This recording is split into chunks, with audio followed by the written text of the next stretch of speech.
Morning all, how are we doing? Chat's looking busy already, wow. So, we're back in New Zealand. Not entirely sure how this is going to go. My last attempt at Wellington did not go well for me. It didn't go well at all. So we'll try again today. And if it does go badly, well then at least we might get lucky in Christchurch.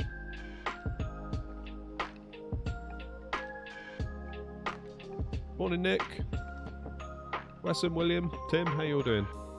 Nice to see you in the chat. So the keen-eyed amongst you will realise this is not live time, however it is live weather. I figured we'd roll the time back a bit. What's that conveyor belt doing going through the baggages? But yeah, I figured it'd be nice for us to see some stuff out the window. So it is live weather, but not live time, if that makes sense. It's live weather as it was a few hours ago.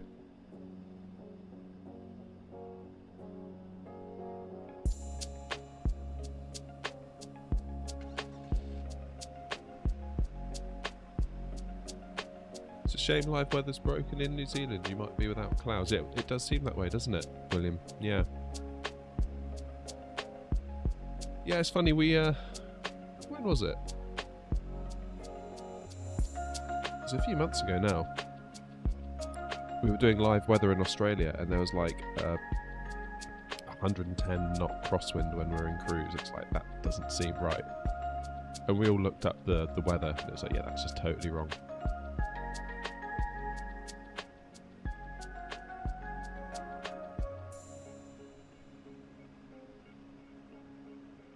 Oh yeah, James. Yeah, that last night was intense. I honestly didn't know if we were going to need a second go around.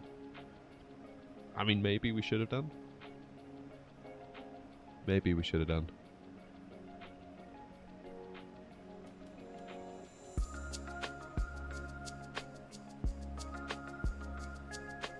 Right.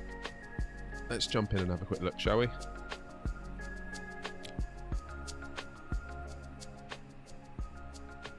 So all we've done so far is pop on the batteries and the external power. That's all we've done.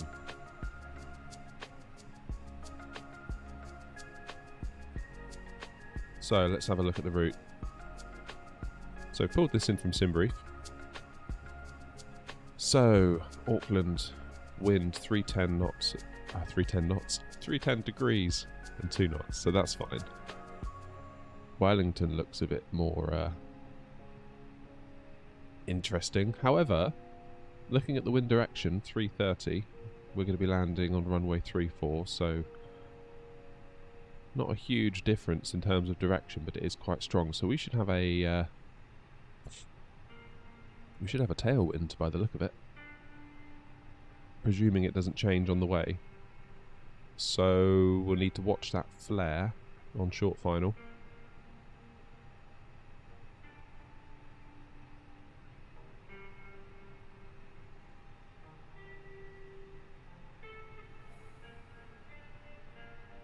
Yeah, fly-by-wire, James. I'm too stingy.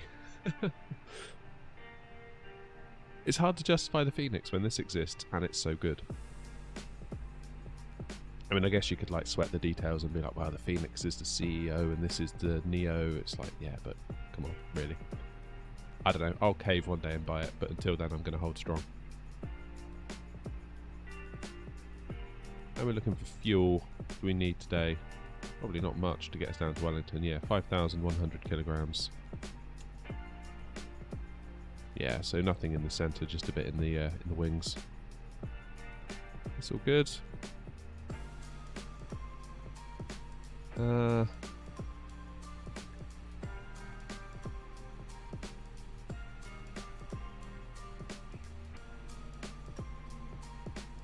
Should we do real-time boarding today? How many have we got? We've got a full house. Go on, let's do real time. Let's see what happens.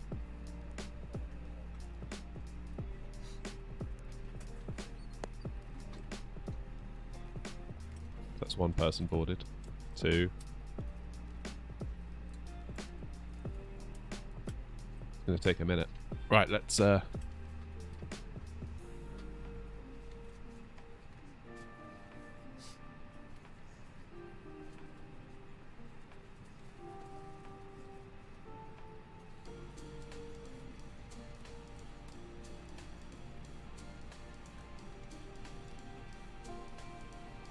Do I have any tutorials on the Boeings? No, I don't. I don't really have a... I don't really feel like an expert on the Boeing, to be honest. I feel like I'm still in learning mode.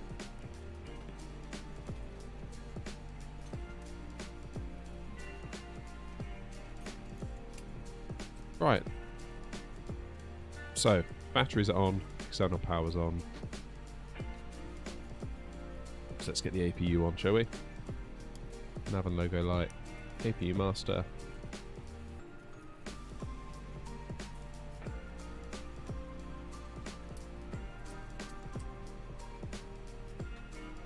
I must say, despite not being as confident in the Boeing as I am in this, the last month or so, the Boeing has really been pulling me in.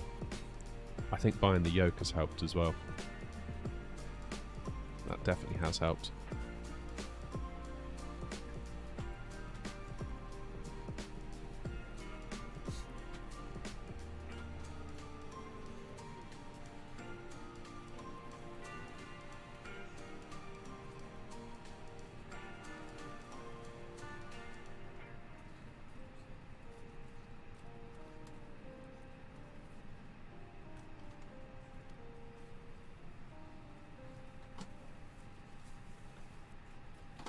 Let's get these screens brightened up.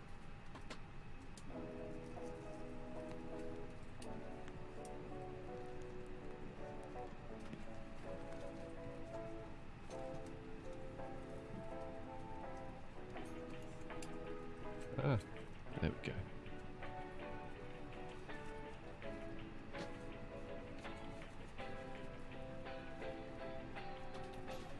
Good, APU is available. Let's have APU bleed as well. Turn off external power. Get the fuel pumps on.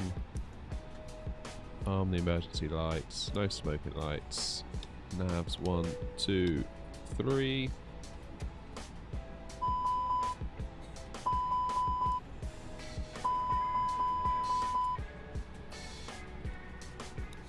Oxygen for the crew. Strobe to auto.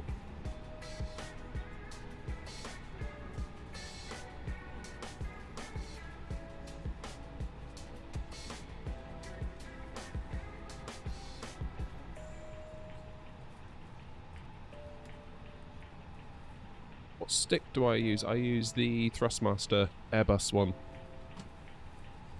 And I've got the Airbus throttles, because I find that they go quite nicely between Boeing and Airbus, but maybe the Boeing throttle doesn't work as nicely with Airbus. So I figured the Airbus throttle is a good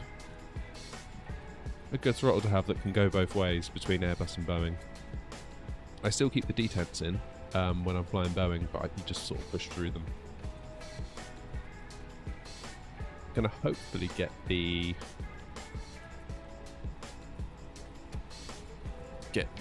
what's it called, the add-on for the throttles, where you get the flaps lever, the speed brakes, that sort of thing. And I saw a mod the other day, a 3D printer file that you can get to mod the flap lever, so it kind of works like a Boeing, but also it can still work as Airbus as well. You have to replace the lever, fit a little spring, so you sort of have to pull up the lever, move it, then click it back down. It's all sprung. Could be quite a cool project, maybe even a video.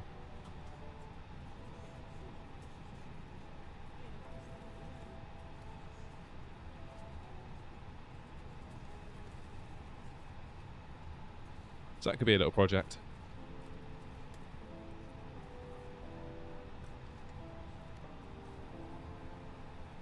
Right, where am I? I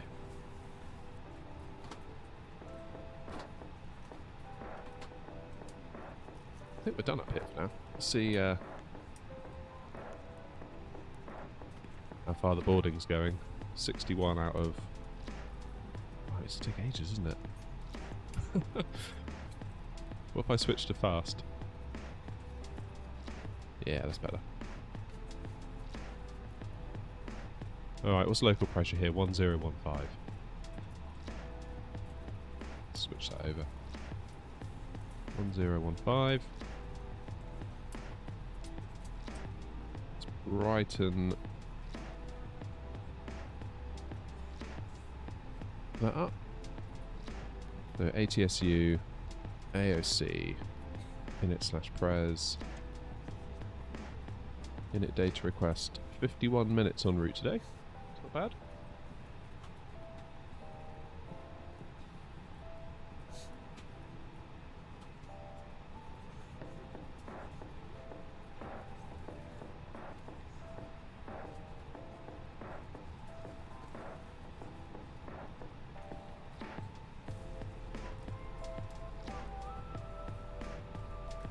Okay, let's go to init.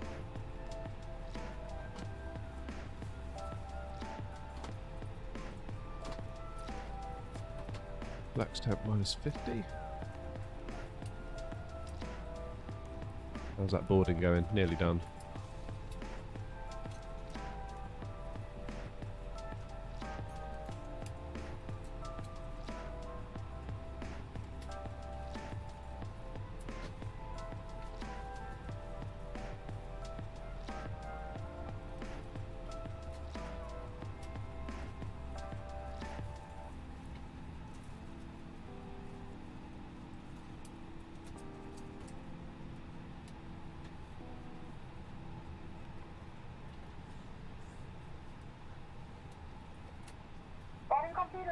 Yeah, all done.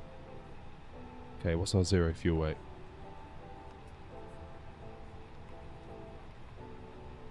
Good. Into perf, it was -50. Flex. We'll do a flaps 1 takeoff.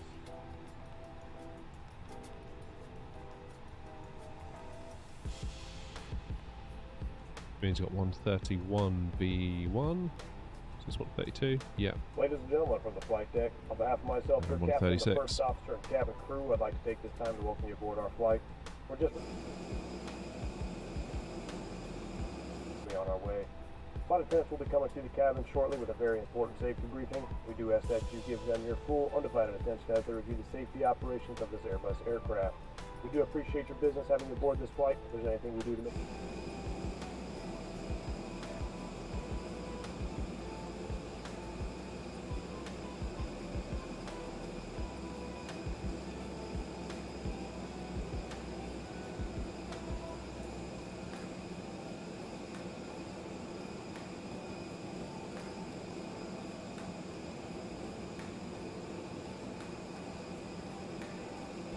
I love how the catering truck is just smashing into us right now. Oh, there it goes. Rip baggage trolley.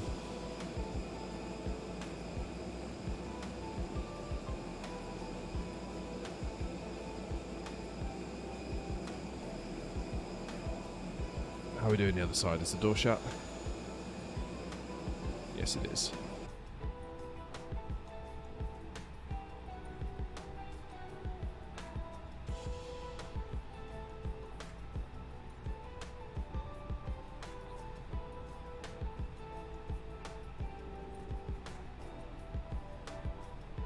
I don't know, Tim, it can actually cause more trouble than it's worth, I think. It can add in tearing and all sorts if you have frame rate inconsistencies. It also adds complexity to your audio. I think the only real benefit is if your gaming PC crashes, the stream doesn't die with it. That's really the only benefit I can see. Plus, I could really do without another PC in here creating heat. I really could.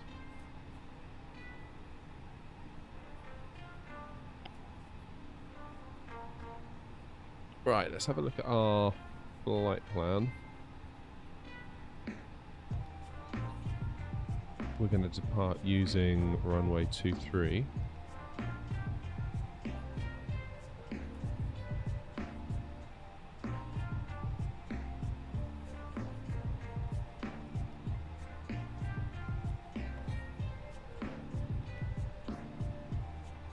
go. And go by Carl. Insert.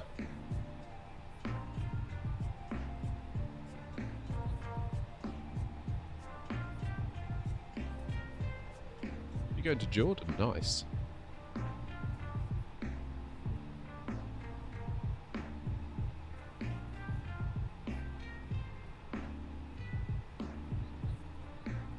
No flight sim.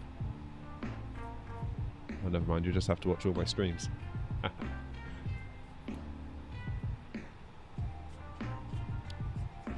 Right, into Wellington, we're going to use runway 34.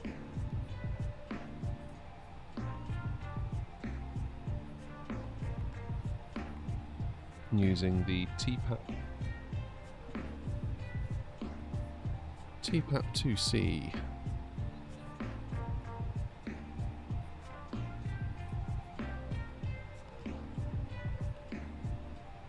Let's insert that.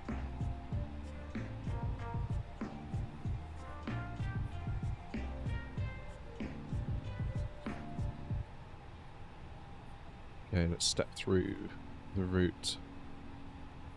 Zoom us out a little bit. So here we are in Auckland at the top here. Down to Carl.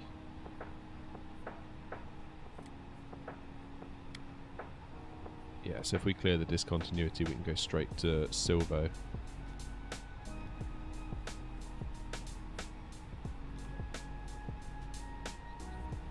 Okay, then let's zoom us in a little bit then.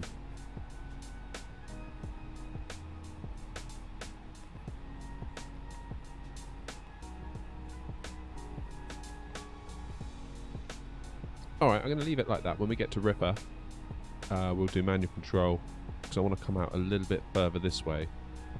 I would... Yeah, see, I would make a... I would clear the discontinuity, but I'm worried the plane is going to try and cut the corner, which will give us a really short final, which I don't really want. So we'll do manual control at this point. Come out around and back in.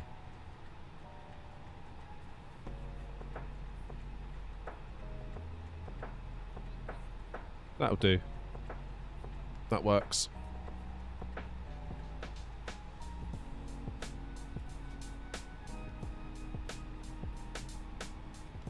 It looks like we've got a restriction of 5,000 feet. So we'll put 5,000 in the window to start.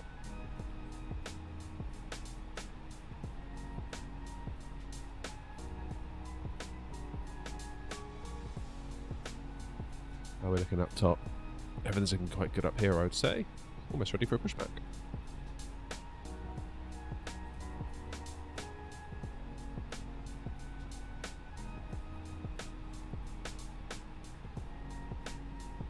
Good, let's lock the door.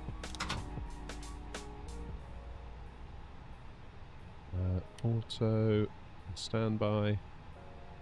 Predictive wind shear to auto.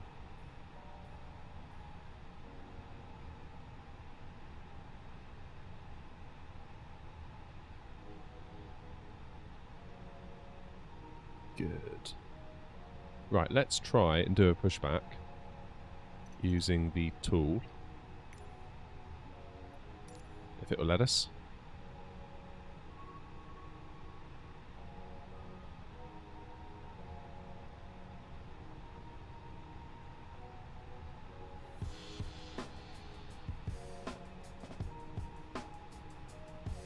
Right, that was pretty good.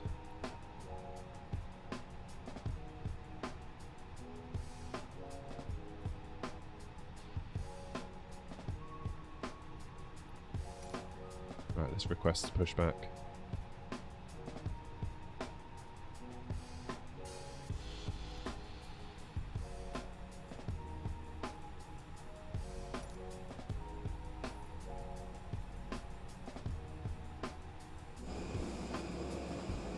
So the plan is tail round to here. Whoops. Tail over here. Then we will taxi ourselves down to the runway.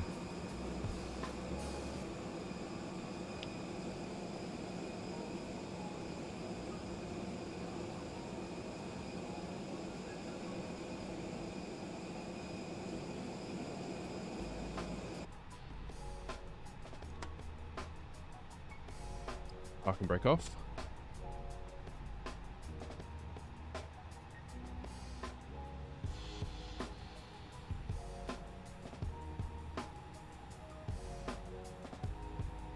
Yeah, GSX is on the list for sure.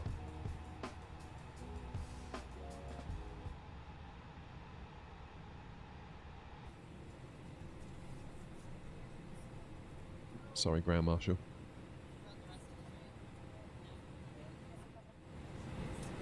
Okay, let's do an engine start.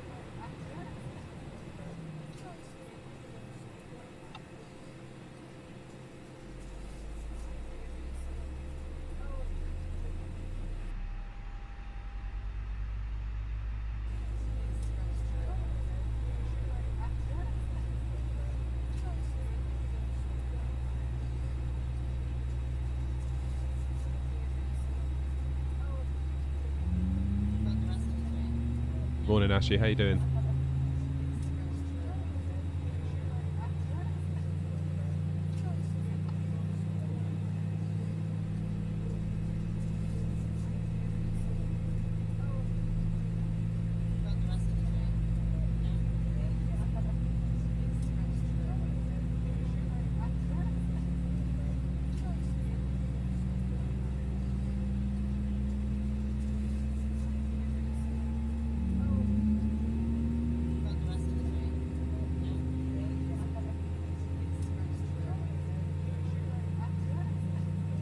I was a bit gutted, William, actually. I missed out on Build's sale thing with the USA hubs. They were doing JFK, LAX and Detroit for $19.99 all in.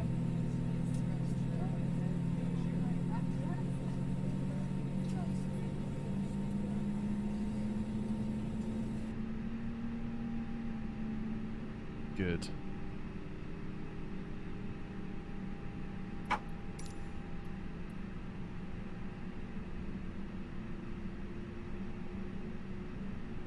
So I put the parking brake on, so Tug has now taken that as a signal to go away.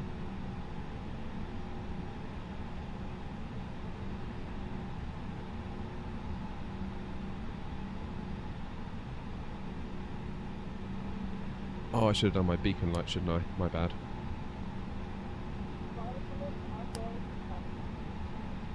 Okay, let's get our lights to taxi.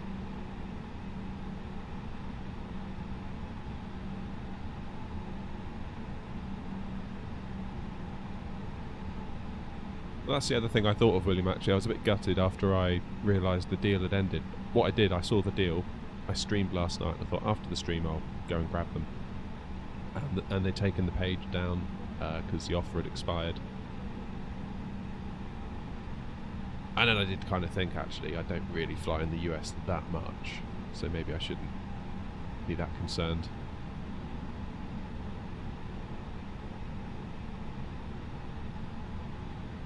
I think I prefer to have like a Gatwick and a Heathrow and a Manchester and an Edinburgh, sort of get the UK's a bit more filled out. Right, let's get the engine switched back into normal.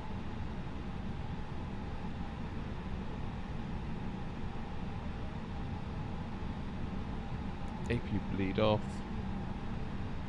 APU master off. Seatbelts I should have done before we even push back. That's silly. Getting myself this morning.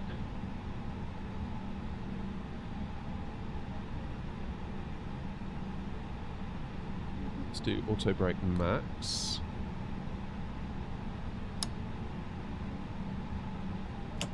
Flaps to 1.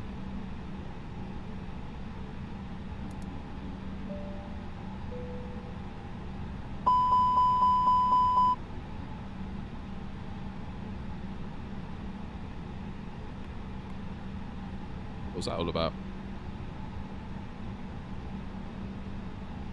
That was unusual.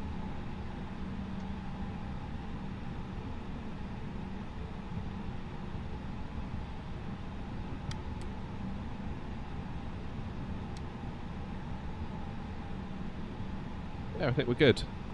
So parking brake off.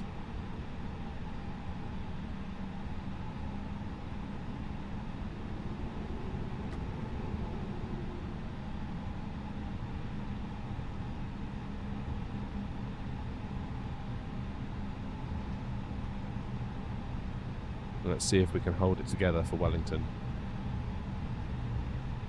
I feel like Wellington's like my kryptonite.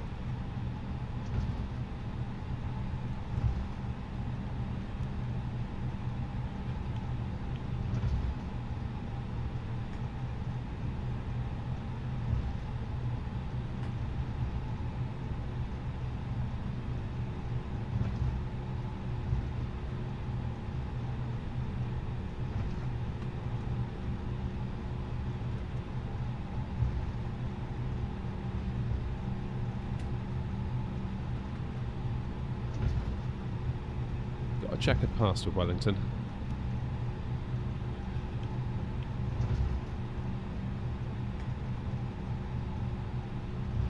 It's always been a struggle to land there. Always.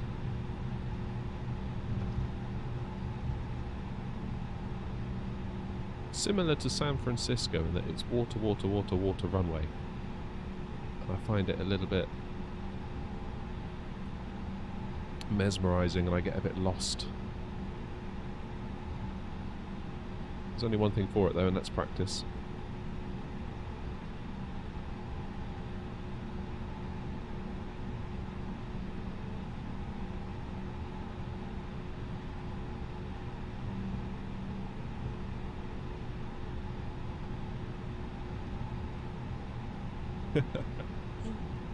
Yeah, I've heard the same. Never been, but I've heard from a couple of people that the wind is... it's a thing in Wellington. But yeah, I know what you're saying about those two airports. I think Wellington and Auckland, get those two. That's a pretty big tick in the box for Wellington, I would say.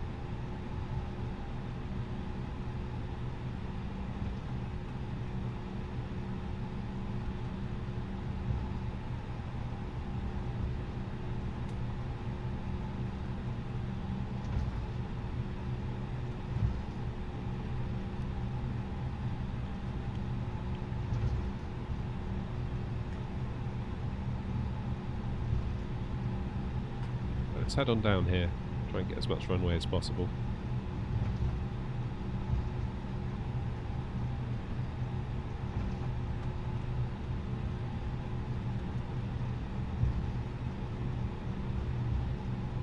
Get the map on fuel as well.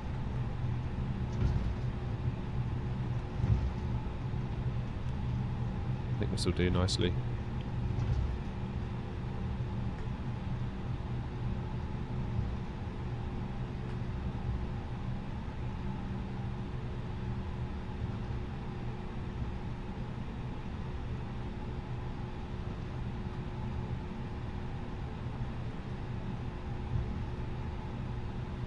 Just hold it here for a second.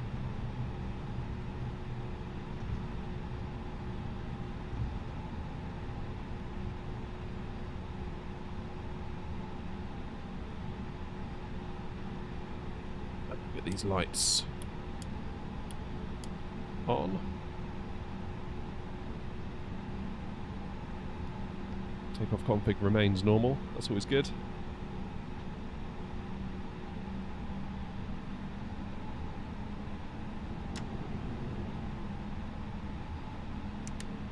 TARA. Flight attendants, please prepare for takeoff.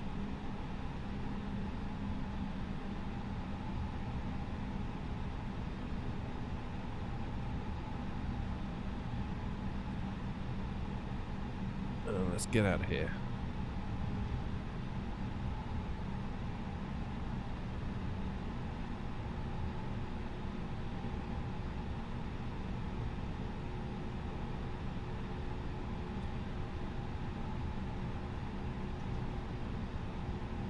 Should just do a turn and burn, shouldn't we? Ryanair did that with us. They're obviously running late.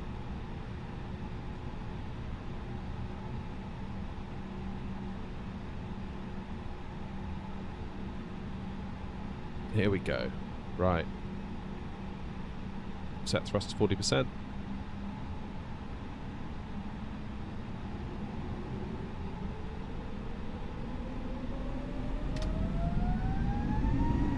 Let's go.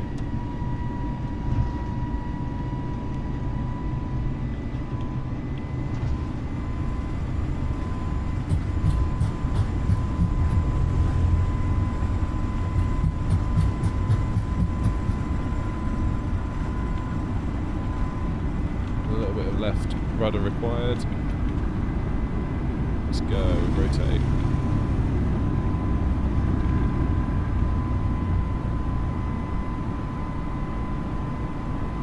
Gear up.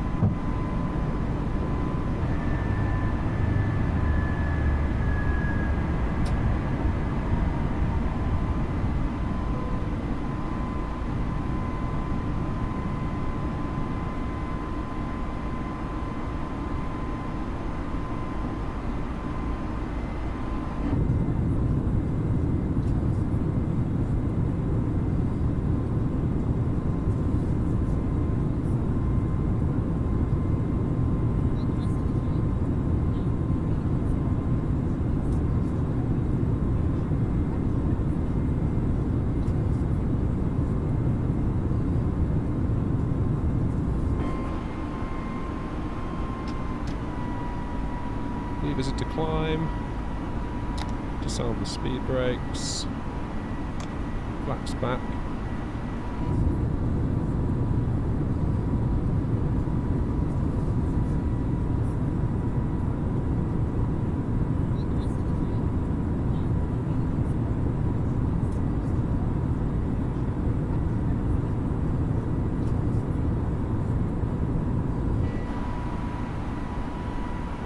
Good, so speed up to 250, and we're going to be capped at 5,000 feet.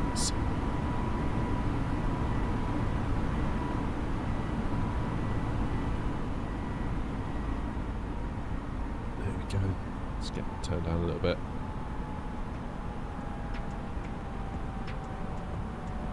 Bring the music back. Happy days. Sorry, I've been ignoring the chat. I'm quite aware of that. Just had to concentrate there for a moment.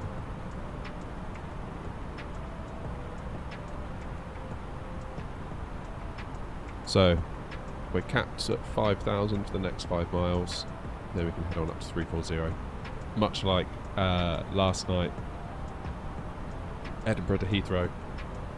It's going to be one of those where you're up and then you're down.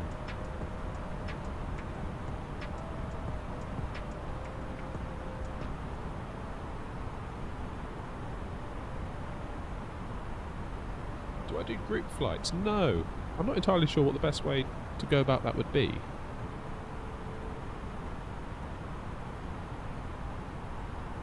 In a way, it'd be quite nice if we could have like a private instance of VATSIM or something that we could all join.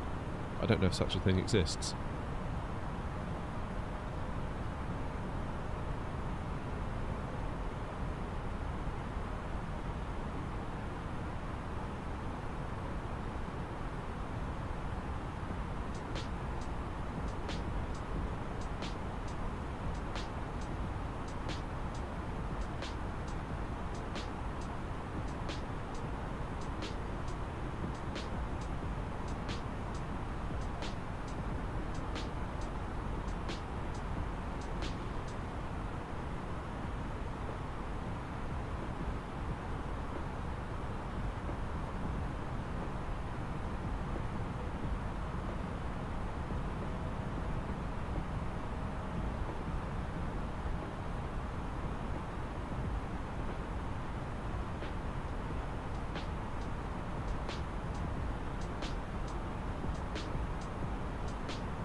Alright, let's head on up. It's 340.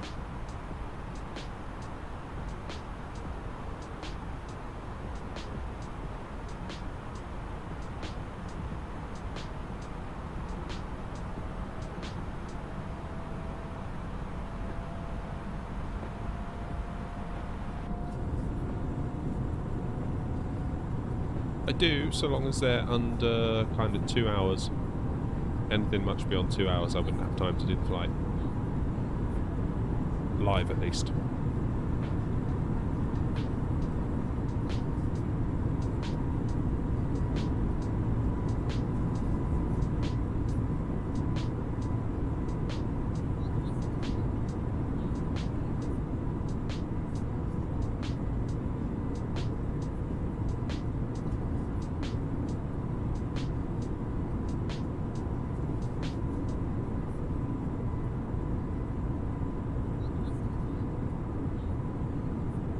Not yet, James. One is being considered.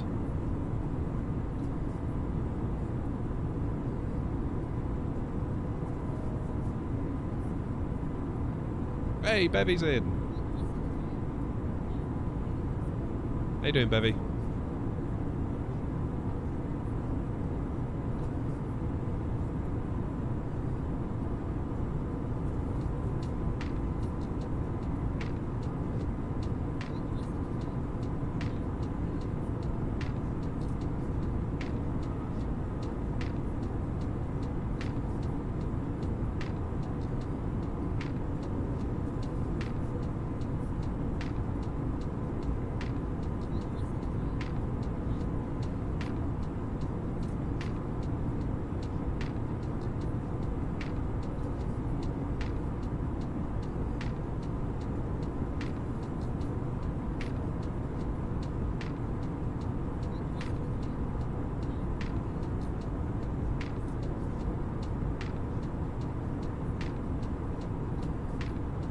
Yeah, that was the original plan. Maybe do it with memberships. I'm having second thoughts on the Discord there. I've got to be honest.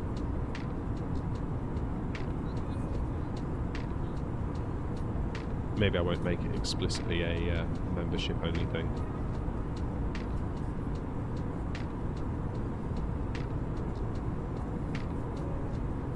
No, not yet, James. I haven't set it up. There's some steps and approval stuff I have to go through with YouTube first. I've only just become monetized in the last few weeks, so there's a bit of a lag time on these things.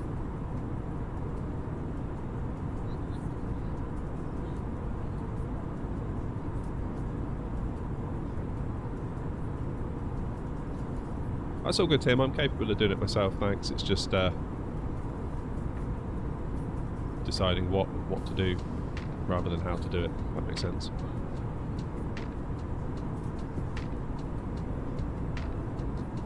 We're not going to fly back to Auckland, Nick. We're going to keep going down to Christchurch once we get to Wellington.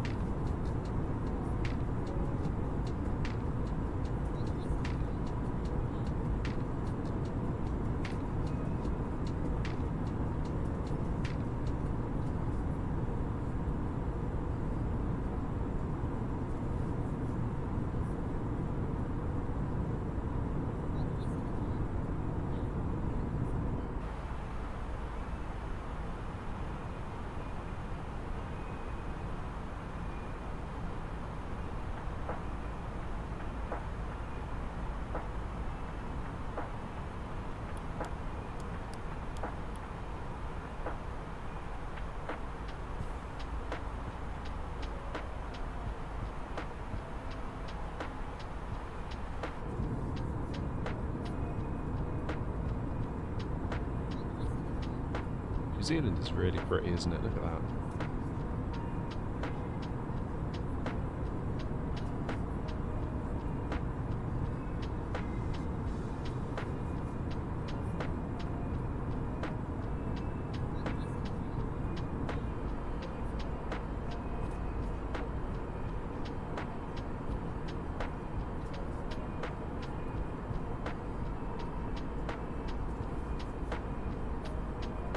I feel like this is the calm before the storm. We've had a nice easy takeoff from Auckland.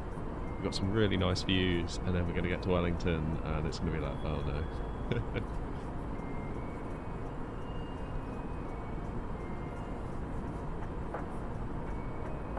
Not today, Nick. We haven't got time to get to Sydney today, but that's definitely a flight we could do.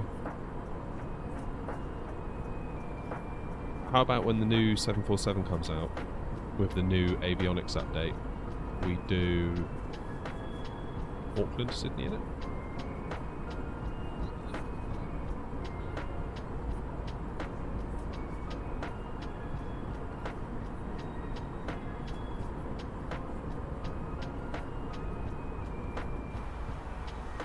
We're looking up here, 20,000 feet. We'll probably let the passengers out for a bit, can't we?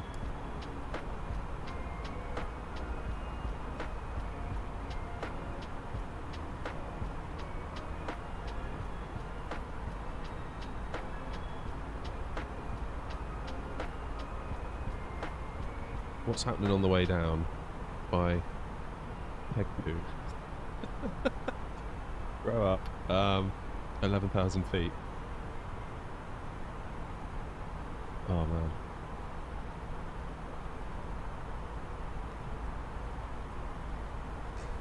Grow up. What's the matter with you? 194 miles to that waypoint that I'm not going to say because I'll laugh.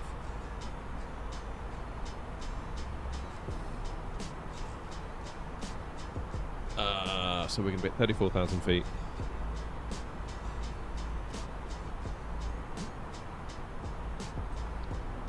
And it wants us down at 11,000. 2,000 feet a minute. That means we'll need about 80 miles.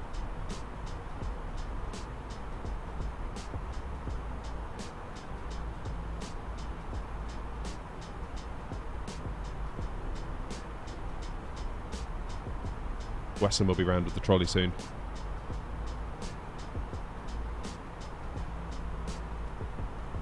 My Chief Operations Officer.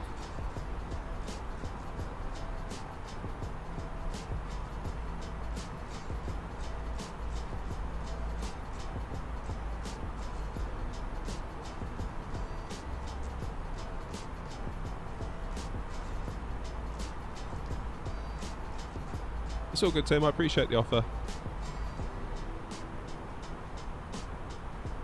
But it's no problem doing it myself, thank you.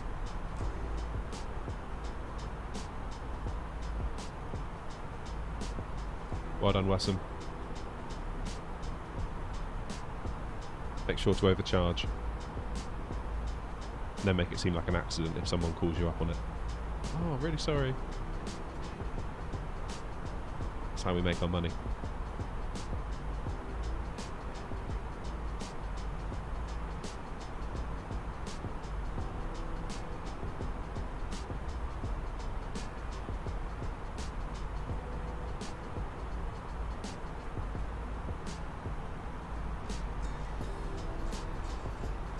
Right, everything seems to be pretty stable at the moment.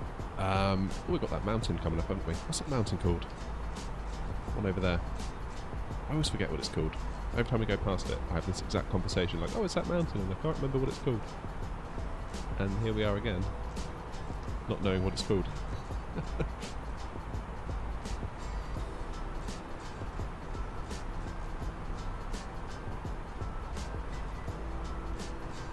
Anyway, I'm going to take the opportunity to go and grab a quick cup of coffee and then be back in like 2 minutes. Wesson, you're in charge.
Alright, I'm back.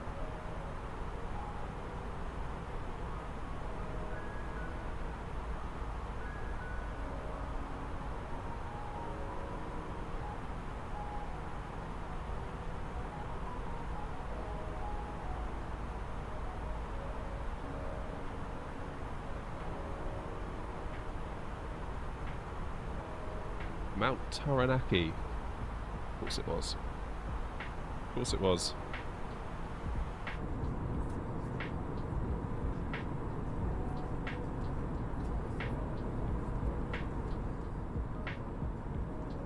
Oh yeah, James, I did see that.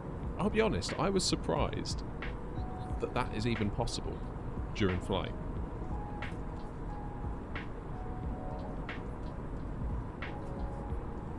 Like, my first reaction was, surely there's like a lock that just comes on when the plane's in the air.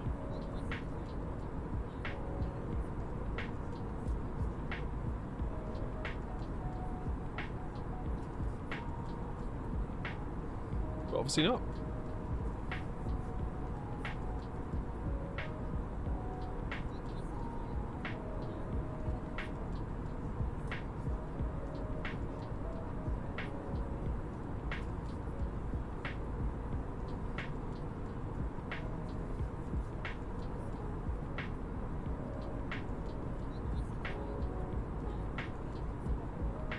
I mean, I get that the doors need to open in the event of a water landing, all that stuff, but I don't know, I was just surprised that that was even a possibility when the plane is in flight, just to crack open a door like that.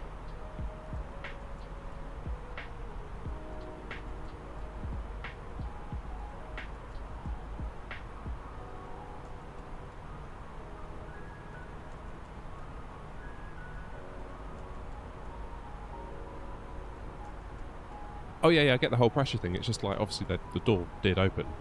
I know they weren't very high, but it did open during flight. I'm just surprised that there wasn't like a, if plane is in the air mode, door is locked kind of thing.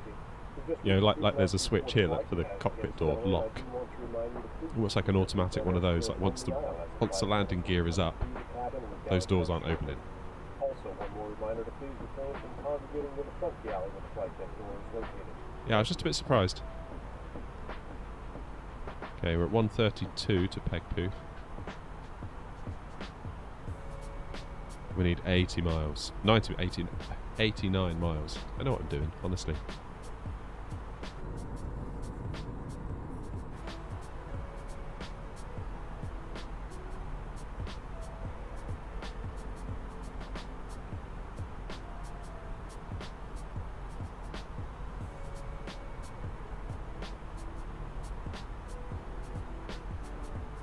Hey Fernando, welcome.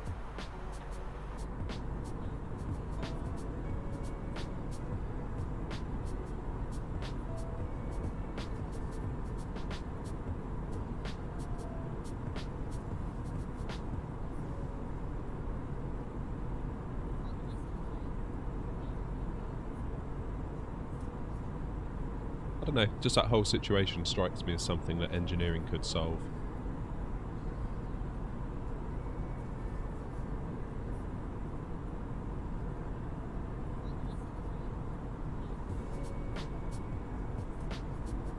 Almost like it's one of those incidents where lessons probably will be learned and changes should be made.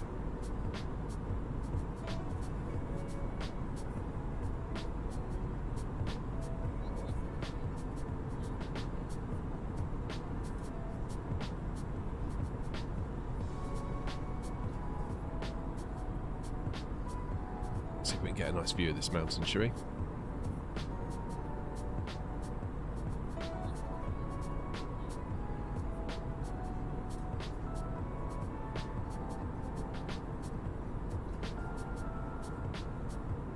I fell down the rabbit hole of looking at 5800X 3D reviews on YouTube last night.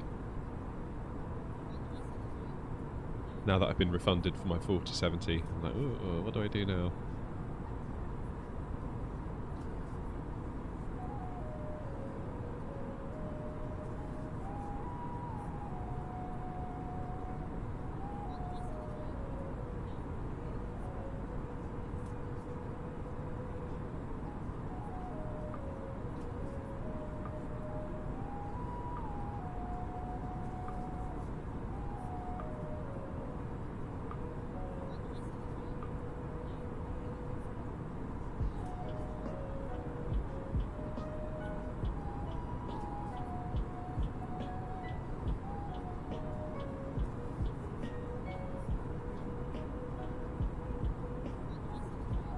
often wondered, like, what happens to an aircraft once it gets to an airport. Say it's done the last flight of the day, parks up in Heathrow, passengers get off, cabin crew get off, flight crew get off. What happens to it? Like, whose care is that aircraft under? If it's going to sit there all night, does it get locked? Is there a set of keys?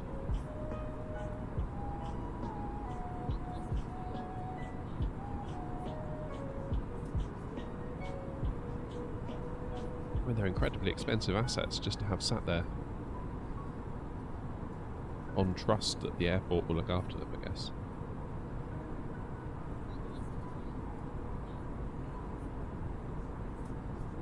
So, like, if you're the first flight crew for the day that turns up, like, how do you get into it? If it's been parked up overnight, presumably in a secure state.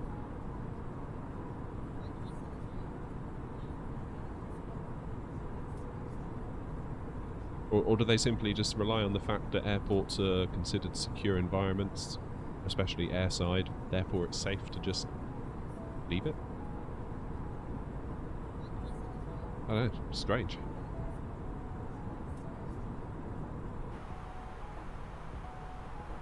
Just about to land in Perth. Nice. Good luck, William. Have a good one.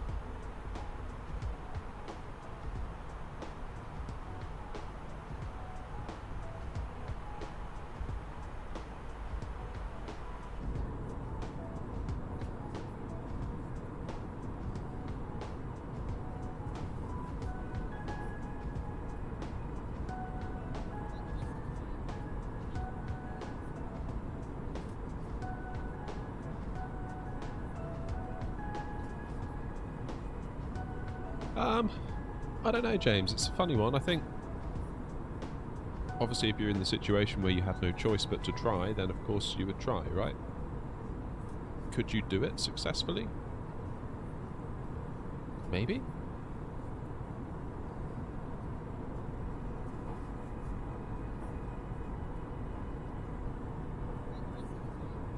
I think I would probably take the approach of maybe trying to configure the plane for an auto land.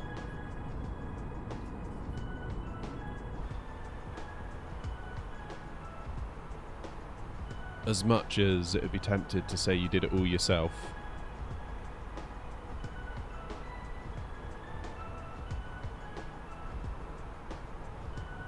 I think for the safety of everyone on board, it's probably better if you can safely configure the plane to do it itself.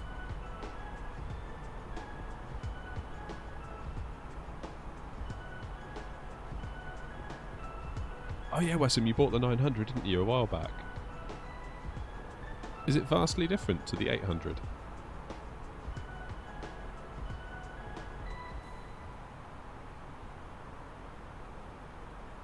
From the flight deck, ladies and gentlemen, as you may have noticed, we have begun our initial descent down to our destination.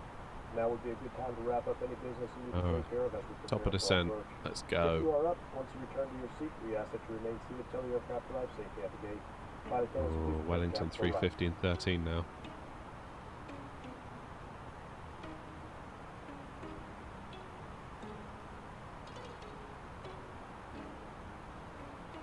Is it 350 and 13? Yeah, 1008.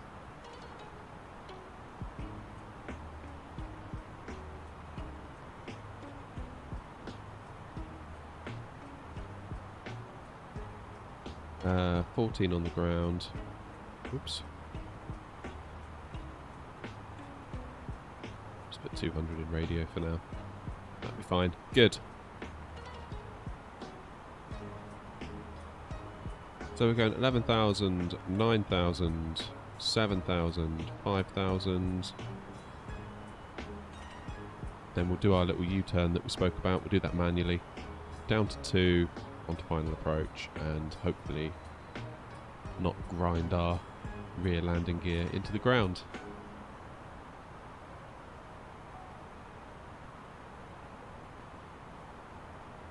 Oh yeah, James, that was Tom Scott, wasn't it? With that mentor pilot guy.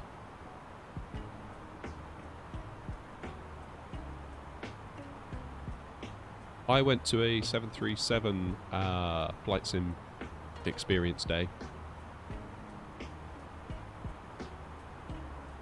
And this was just, I literally bought the PNDG 737 2 days before. And I'd never ever flown with a yoke because I only had a joystick at that point. And I found the whole thing really difficult. I came away from it thinking, like, just how do they do it? It's so impressive.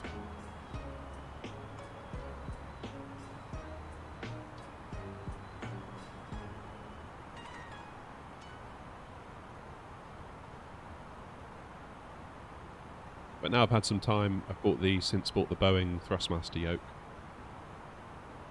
And when I first bought it, I had that same feeling of being completely out of control. Much like I was on that flight sim day. Now I feel like if I had another go, I'd stand to do a much better job. What I didn't like, though, on that flight sim day was that they wouldn't let me touch the rudder pedals. They wouldn't let me touch the throttles. And as we were coming into land, the ILS system on the PFD all kind of lit up with the diamonds that I could follow down. And I said, oh cool, there's the ILS. And they went, oh wait, no, you're not having that, and they turned it off.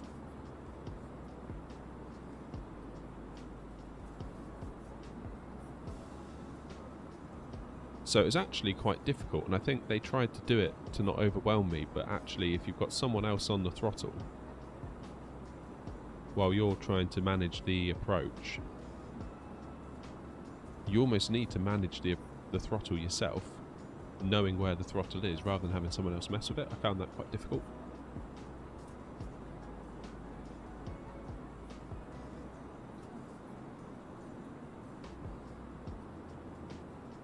Plus, it wasn't really a full motion simulator, it was just like a cockpit that they'd made in a back room of an industrial unit, which was cool and impressive in its own way.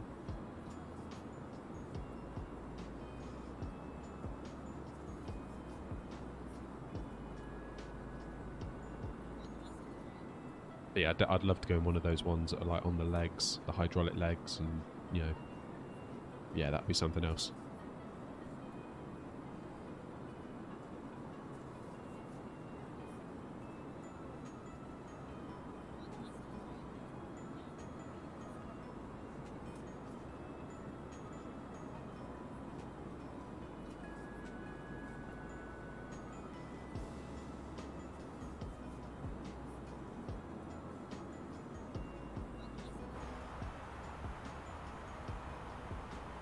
Wow, we are descending really quickly. I'm going to put this into manual mode, you know, because we're going to get there way too quick in manage mode.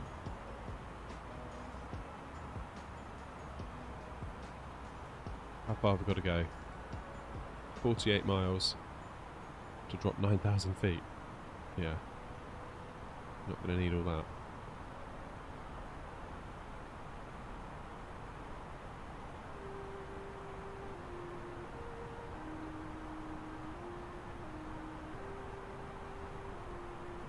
Yeah, Nick, that's crazy, wasn't it? Just saying about that, it's... I'm just surprised that that was even allowed to happen.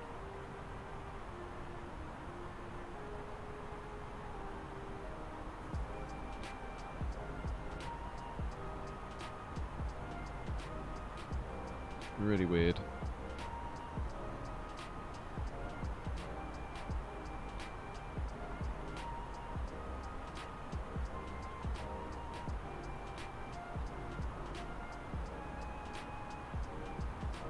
Level D sims, that's what they're called, is it? Nice.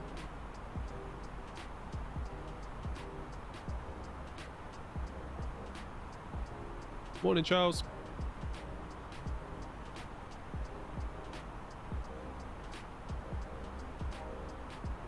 Let's see if we can not bin it into Wellington.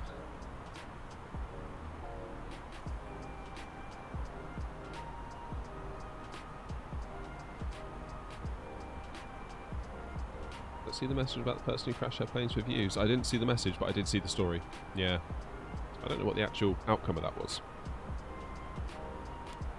Presumably it's still ongoing.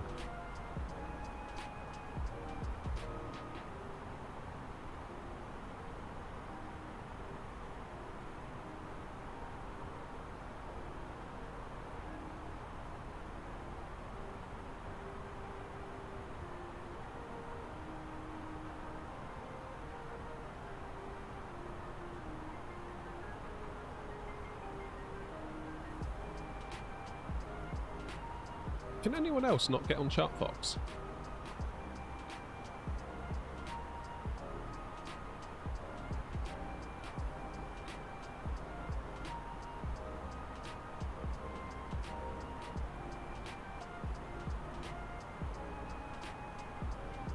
Bonjour.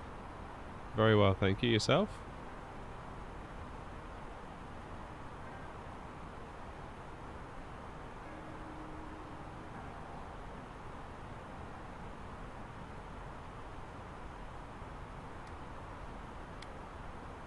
There we go. So 30 miles till we need to be at 11,000.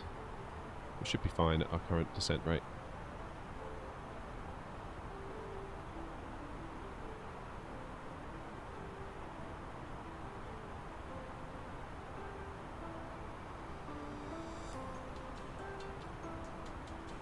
Yeah, it looks like the whole site's down. With Chartfox, that's a bit annoying. Oh well. We'll have to make do without charts. Do I have the yoke can fixed? I'm not sure what you mean, James.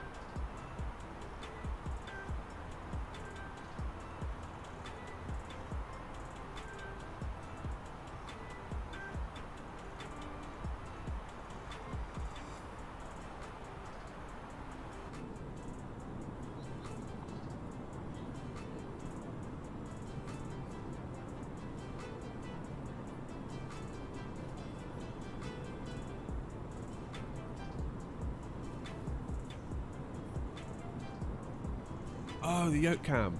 Yeah, still can't get it to work. I had a quick try after the stream last night, albeit not for very long, because I was very aware there was a couple of cans of beer in the fridge waiting for me, so I didn't spend too long on it.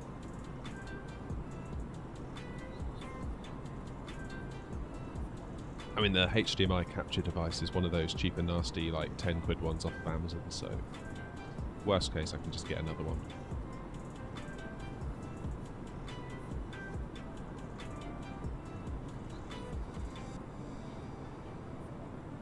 Computer's being cleaned, as in, like, physically cleaned? Like dust sort of removal cleaned, or cleaning the software on it?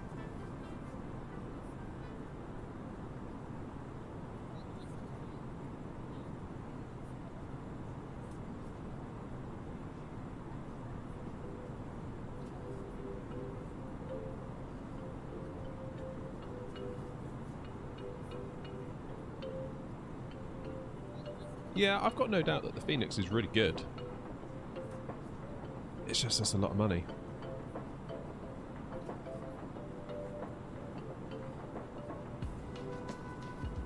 It's a lot of money.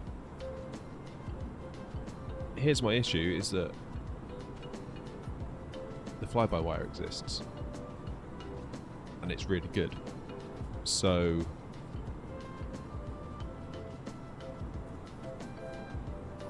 yeah, it's tricky.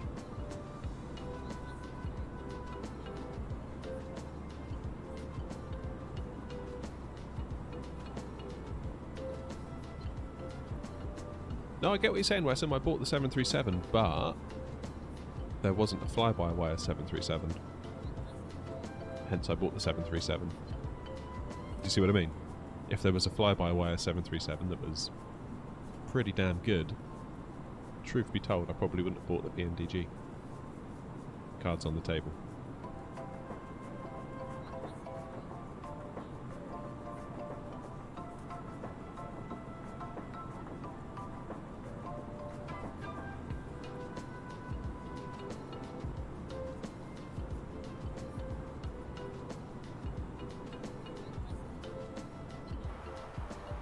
You sort of hear conflicting reports. Is it 1008? Local pressure?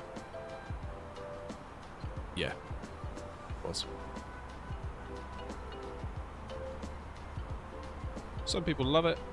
Some people are like, yeah, there's problems with this and that and the other.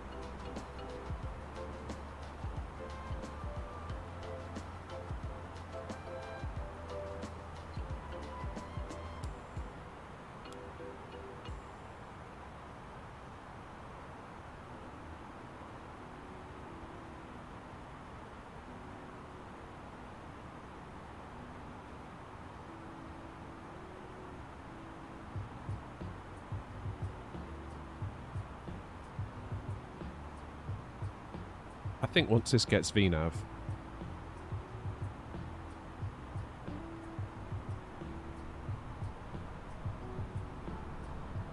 then this plane is going to be in a really strong position.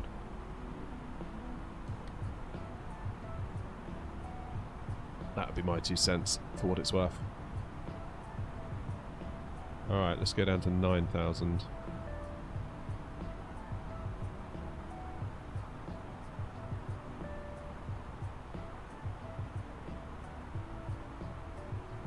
And then it's 7.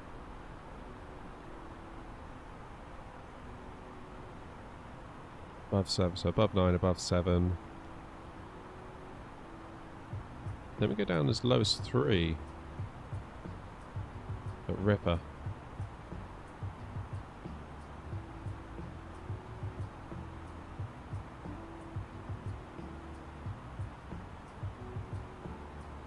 Yeah, the 737 is complex. Like, I spent so long in the A320 and yeah, it just felt so alien afterwards. Like, I couldn't believe how 2 aircraft that are so similar could be so different.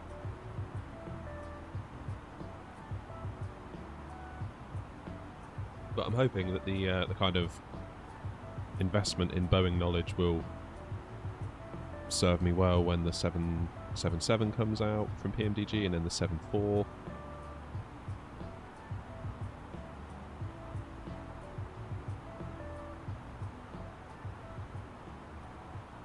Yeah, what's the deal with their app? I've heard that you have to have their app open.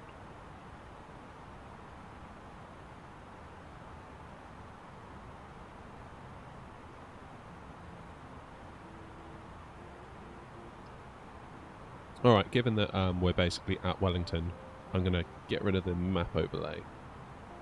Just so we can see what's going on a bit better on final.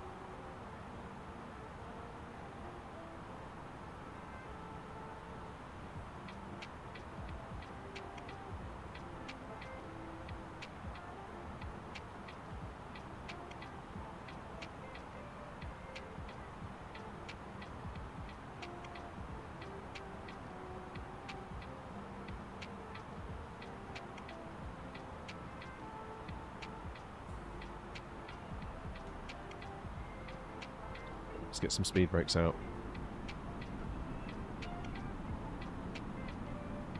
There's Wellington. That there is the airport, I believe.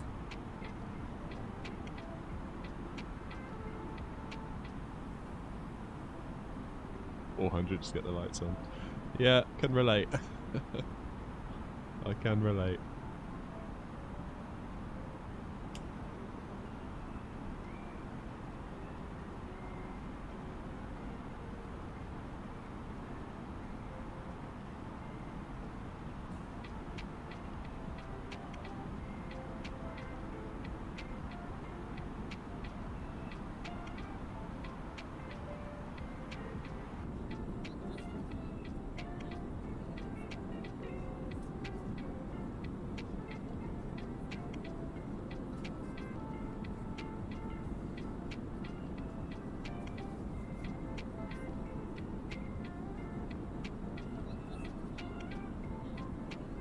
Such a cool looking little city, isn't it?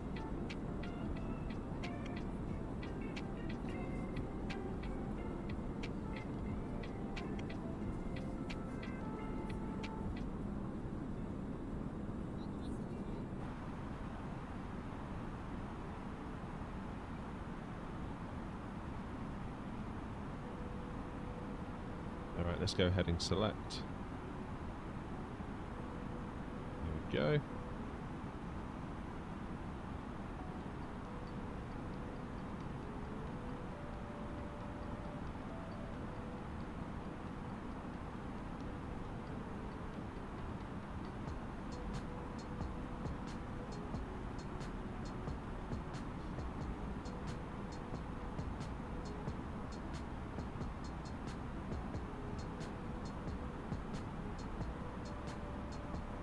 So it wants us at 2,000 for butane.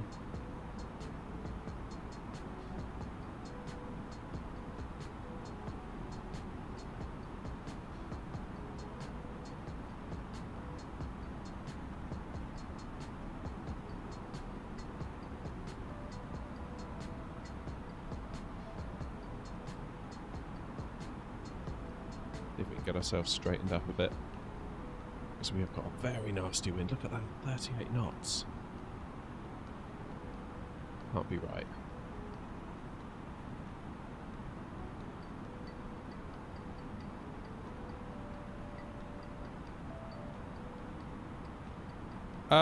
The views, you have to make a little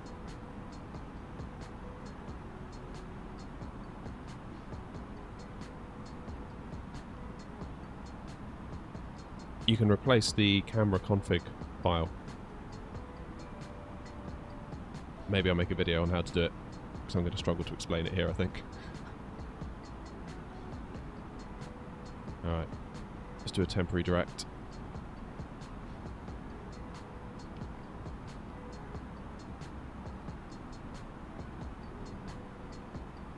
$2,500. Gear down. Flight attendants, please prepare for landing.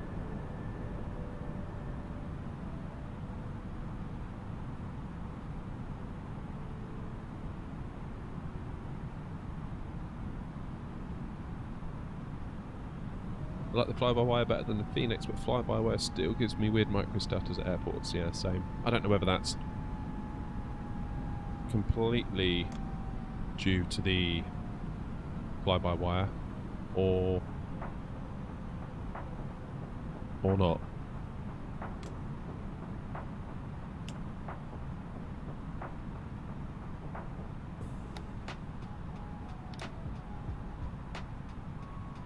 Okay, let's get the cabin.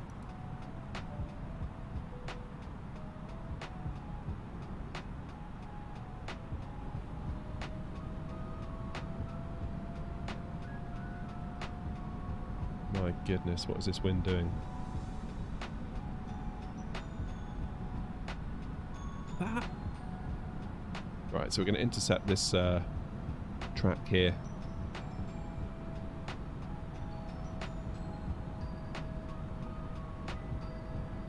Possibly slowed down too quick here, but that's okay. We'll just live with that for now.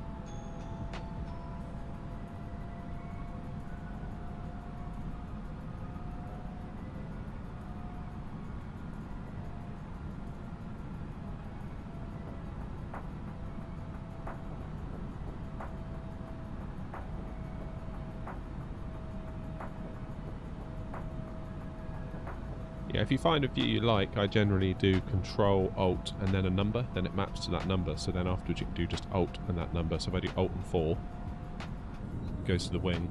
Alt 5, engine. Alt 6, other engine. Alt 7. So I've got all these ones configured. So when I set these views, I did Control, Alt, and then the number to map it to. But obviously you need to get the camera looking at this place first. But you can download pre-made ones that people have made, put on flightsim.to, and just replace a file that they give you.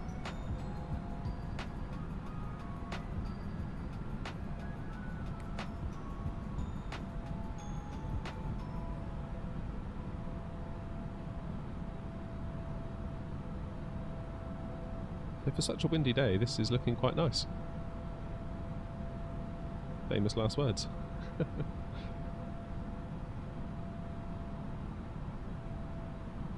Hopefully Christchurch is kinder to us.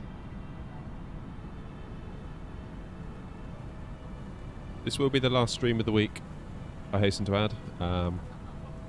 Away for a few days after today.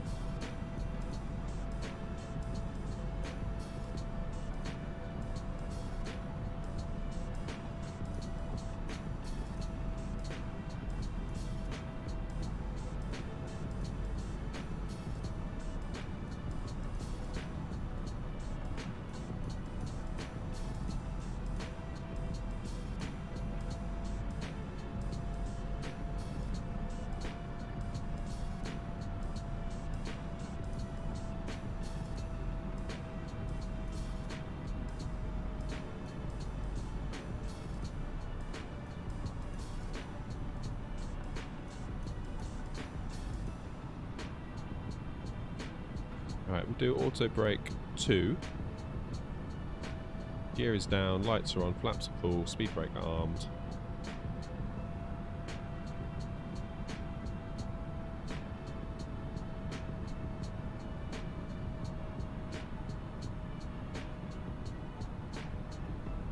wind is holding strong, isn't it? 38 knots.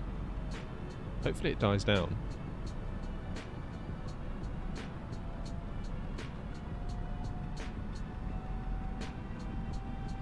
But let's see what sort of crab the approach mode gets us in.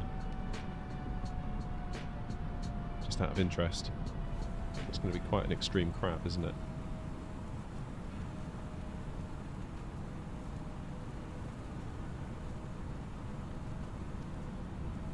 Yeah, that's like a...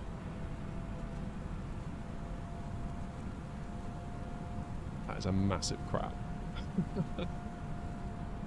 My goodness.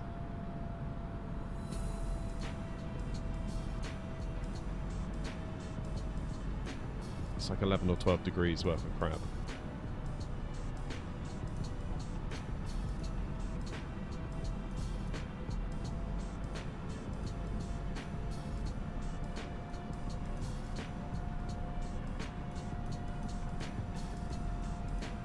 Right, glide slope is intercepted. Why is it so windy? Because it did not advertise this. 350 and 14.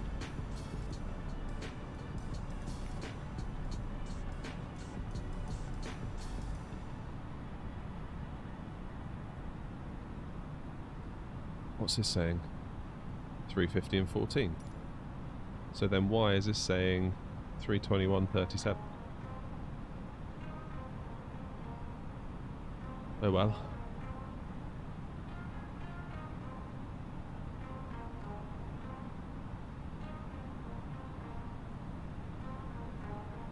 Did I what? Did I delete it? No. I haven't touched it.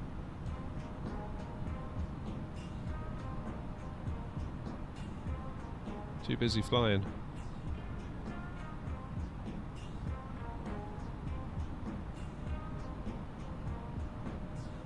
My word, this is going to be a challenge. Is the wind going to die down the nearer we get? Also, we've got this land here coming in, that's going to affect things.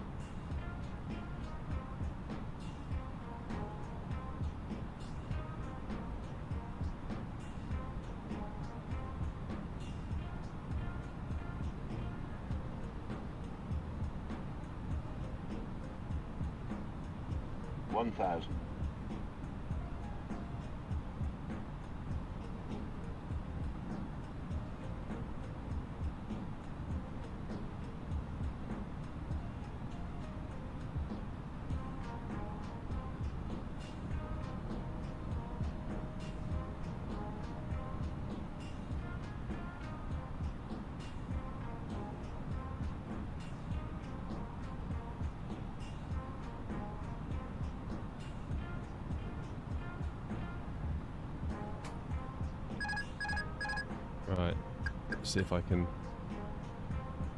bring it home.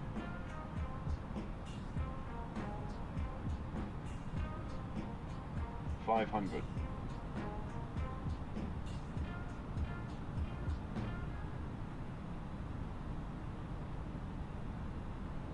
$400.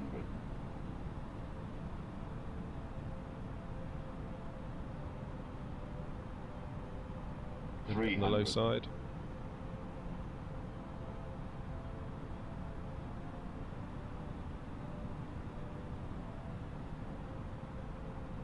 $200. Low again.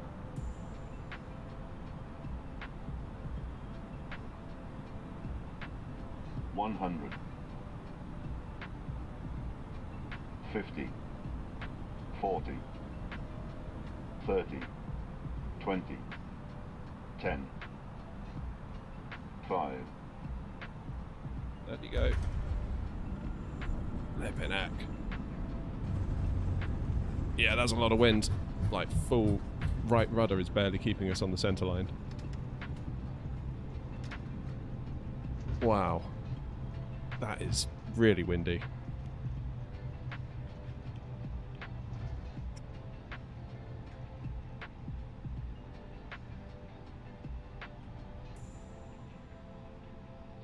Even when we got on the ground, that was a fight. at slow speeds to keep us on the centre line. Whew.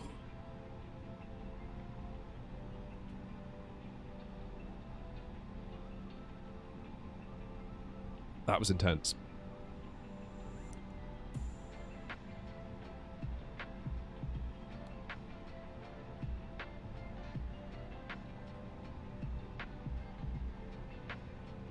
A little bit off the centre line there, and a bit of a wobble.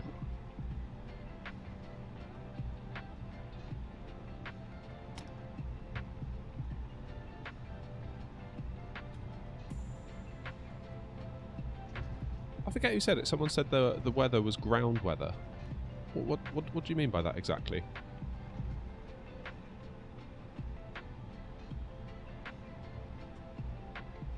Right, let's get turned around. And we'll see if Christchurch is going to be any more pleasant to us.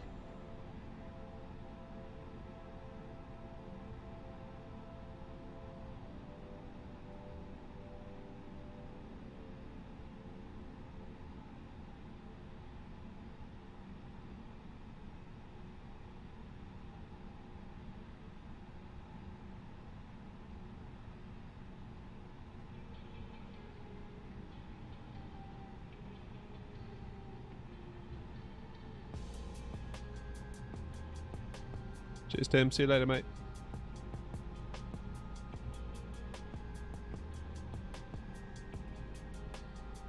Right, we'll get parked up. We'll do our turnaround.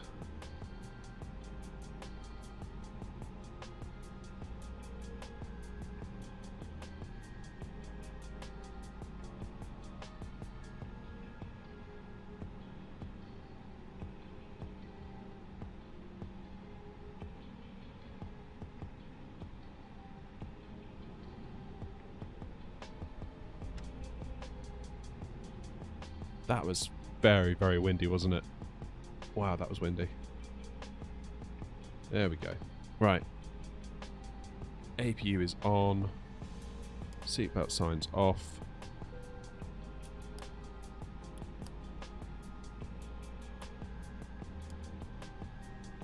Oh, I didn't have my lights on the whole time. I thought they were on. Muppet. Alright, engine's off.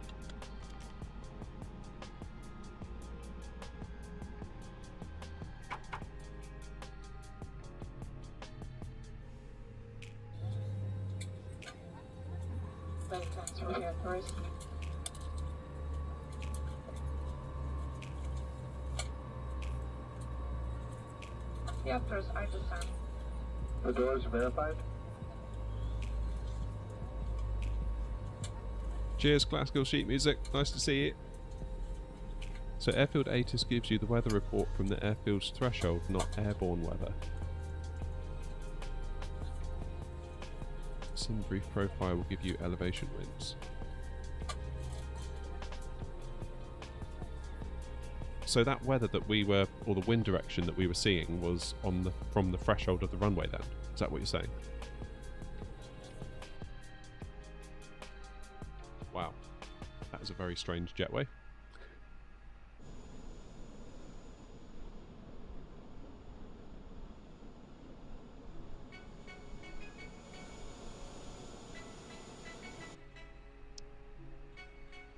Right, let's make this this flight plan quick.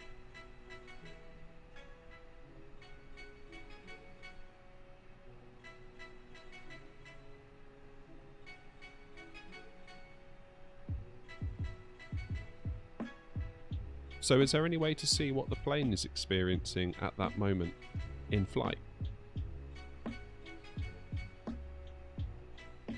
Like, what about when you're in cruise and you get the wind? Where's that data coming from?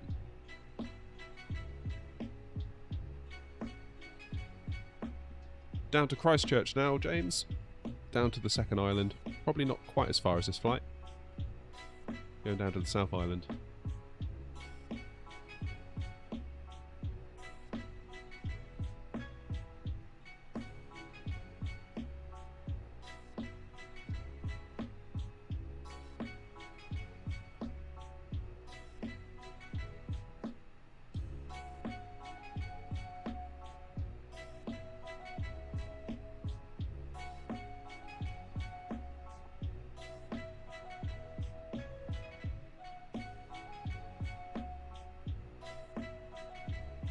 Okay, let's see if I can reset this aircraft. Let's pull in the new plan. Well, the wind is much nicer in Christchurch, so that's something. That's always good. Fuel. Payload.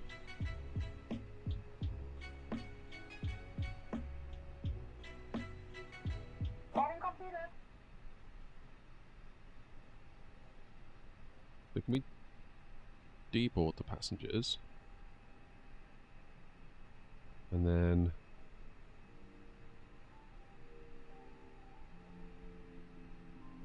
Never done this before.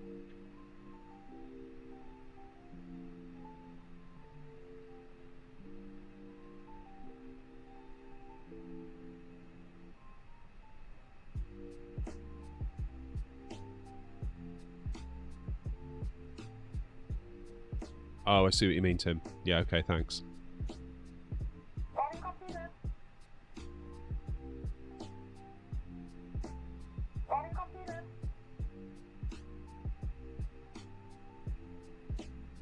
There we go. Right, they're boarding. That's good. Let's go over here. ATSU, AOC, init pres, init data request. 41 minutes in the air, apparently.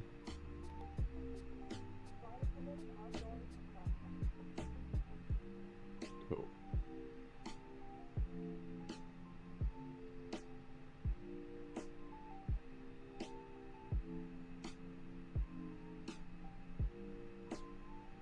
What about the flight plan then?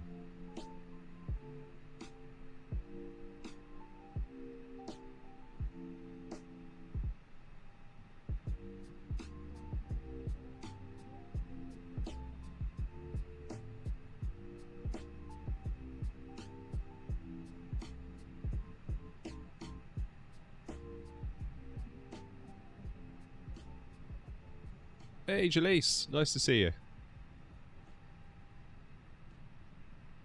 Okay, so runway 34 coming out of here, which is the runway we landed on.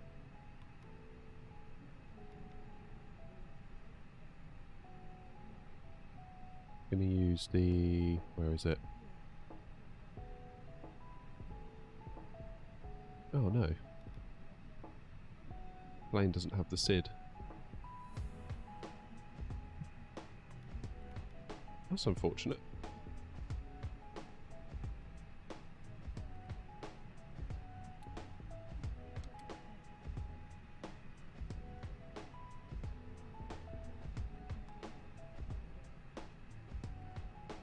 Okay.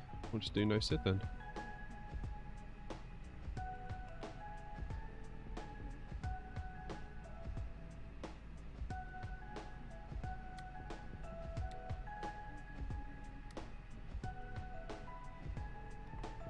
And we're coming to land on runway...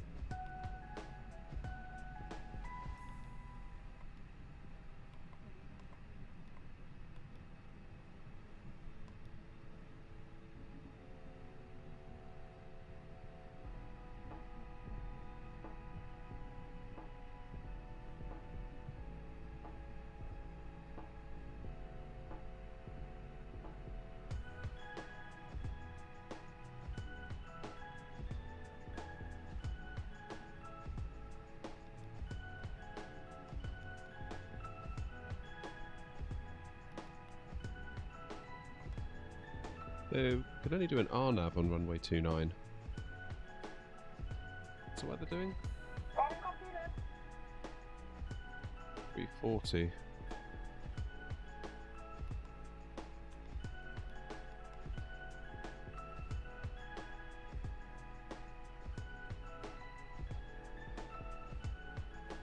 I'm gonna go with the ILS.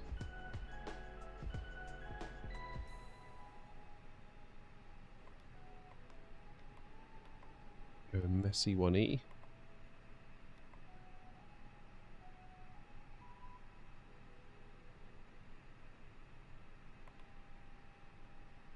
See what happens there.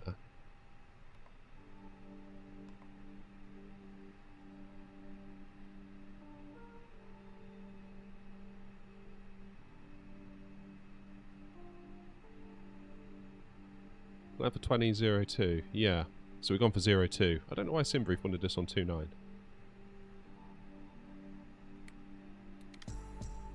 Bit strange, but okay.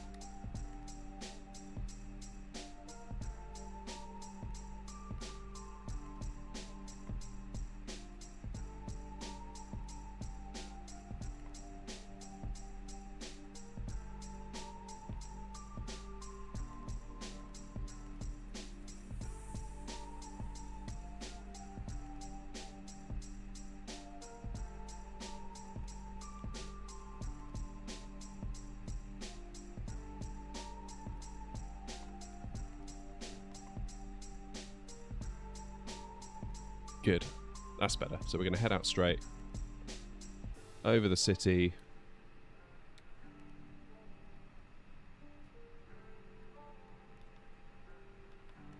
Then down to Sabda. Yeah, perfect. 5,000, 2,000. Easy peasy. That's good. I like that.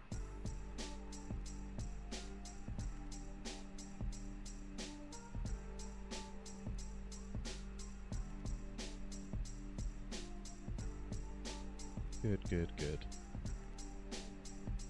Appreciate you all being here today, by the way. Feel like this is a nice active stream.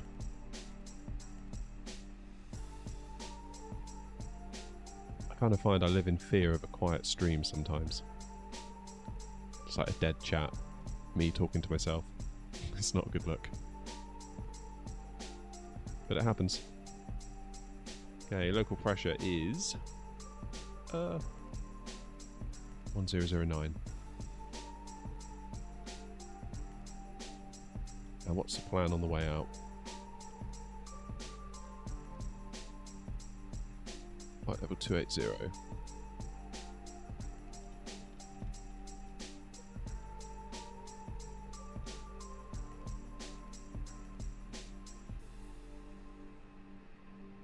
Rob, we've already landed. You're late. We're getting ready for our second flight.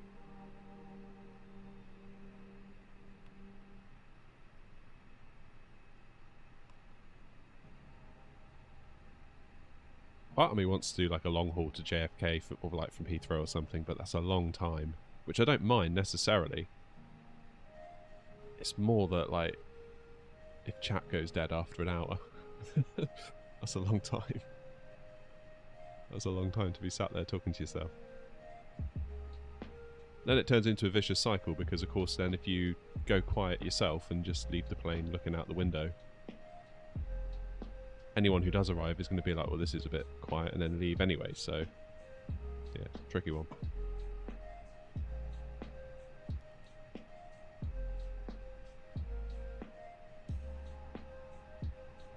Right, what do I need to do?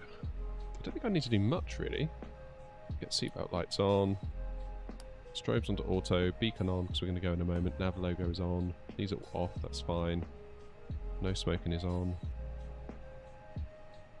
This is mostly taken care of. We're going to do APU bleed so we can do engine start in a moment. And I think we're going to think about pushback.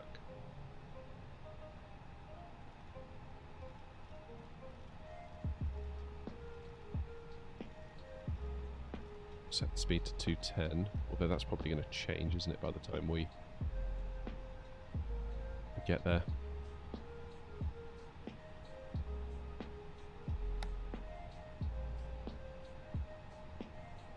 Alright, let's plan our pushback.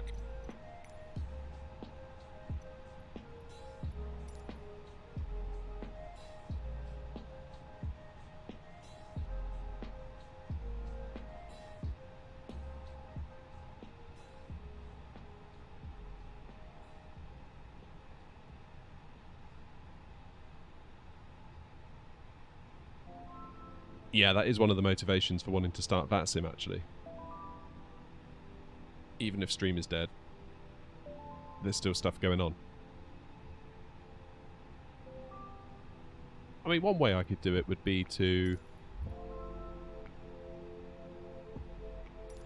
maybe do like the first hour and a bit and then leave it in cruise over the Atlantic looking out the window and then hop back in for the last hour and a half or so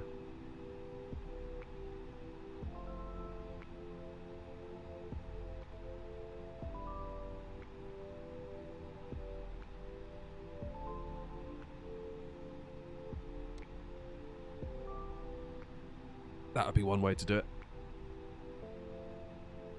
Okay, let's get that parking brake off.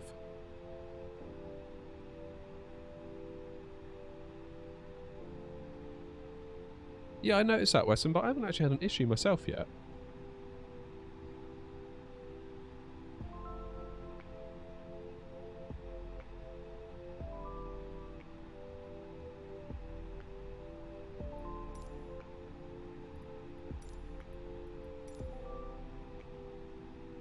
Does GSX work with the PMDG?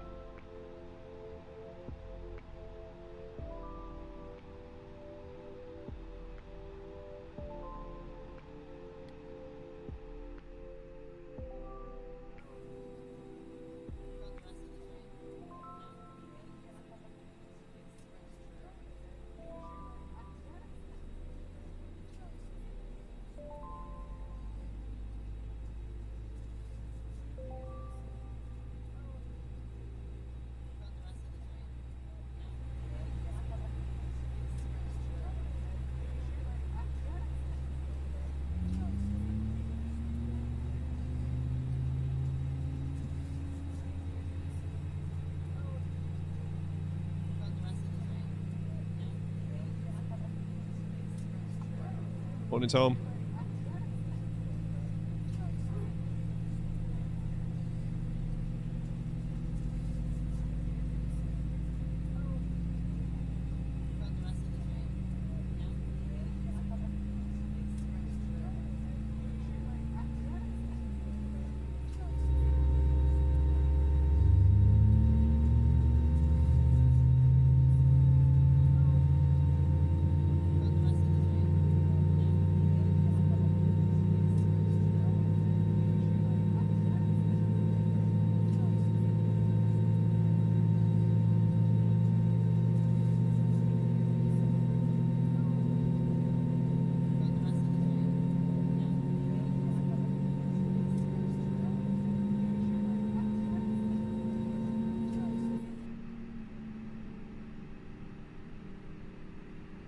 How are the engines doing?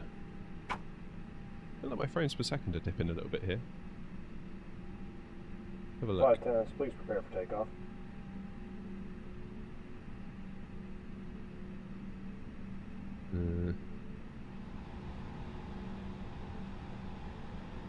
No, well, let's get out of Wellington. Might help. Oh, I know what I didn't do. There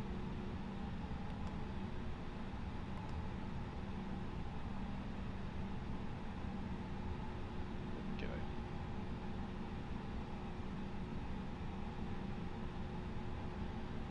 They got beacon on. Get our taxi light on. Turn off APU bleed. And we can actually turn off the APU as well.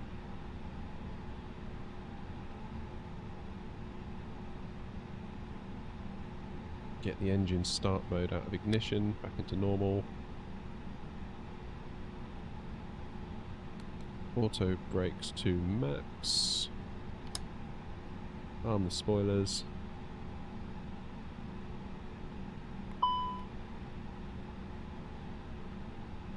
We have not done our takeoff speeds, have we?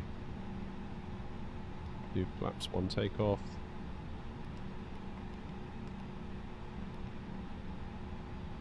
It's flex temp, -40.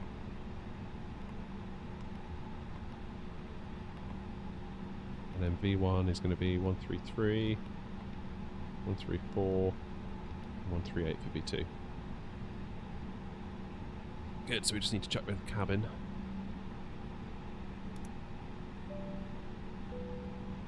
There we go. Everyone's happy now.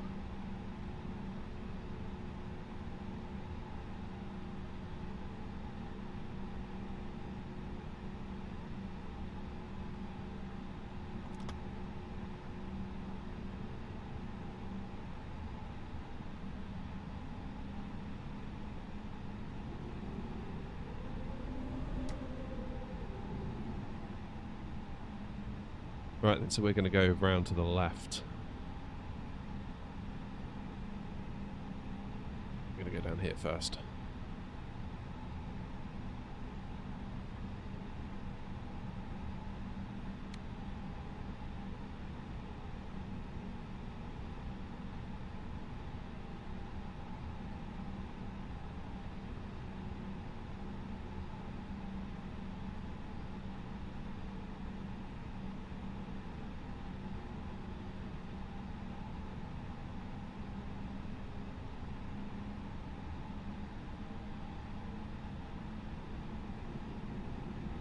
So with any luck,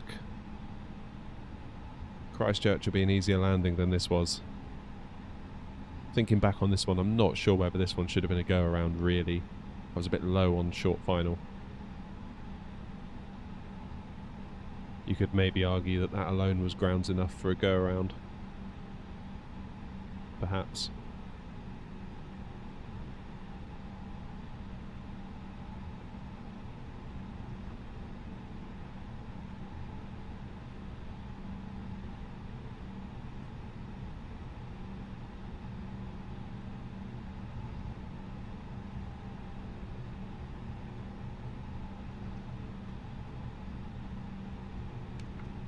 Put the constraints on the ND as well.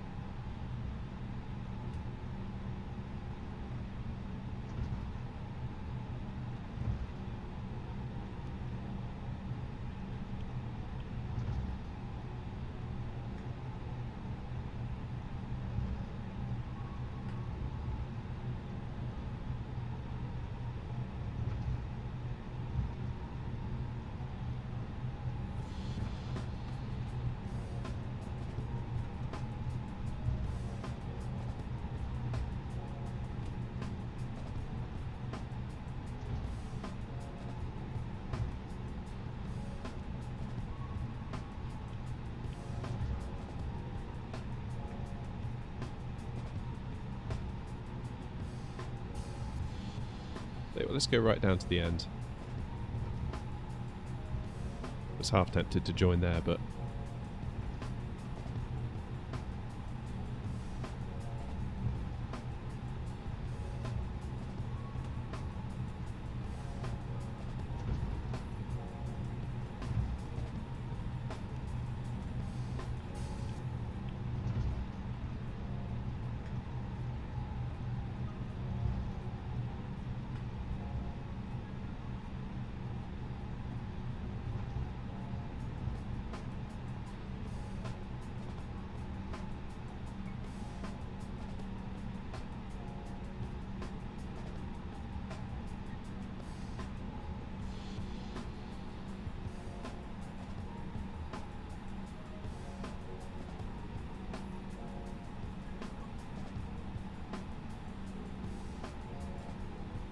alright, let's get our lights on.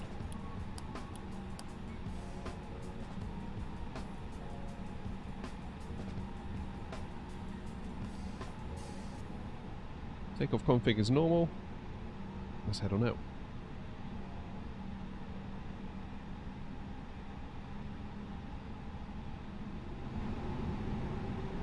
Turn it up a bit for takeoff.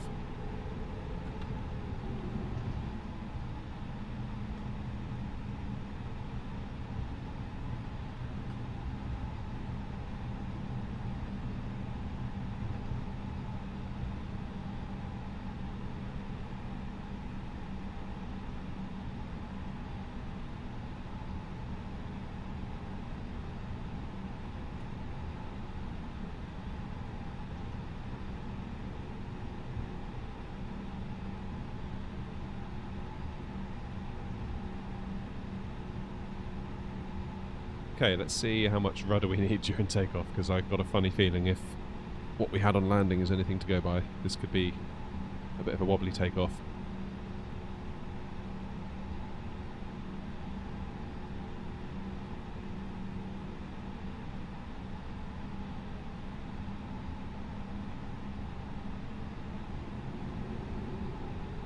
Let's go.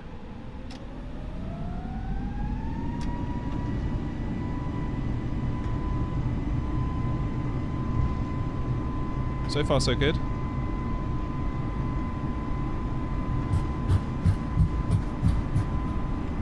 Oh no, I can feel it now. Loads of right rudder required. Right, let's get out of here.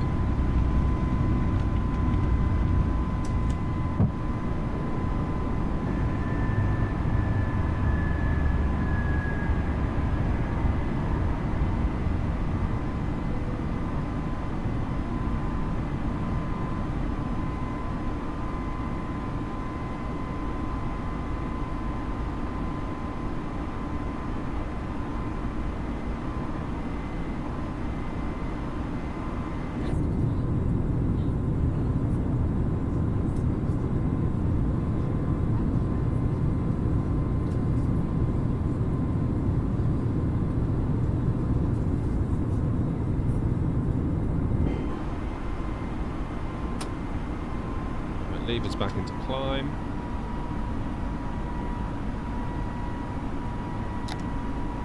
Disarm the brakes.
Good.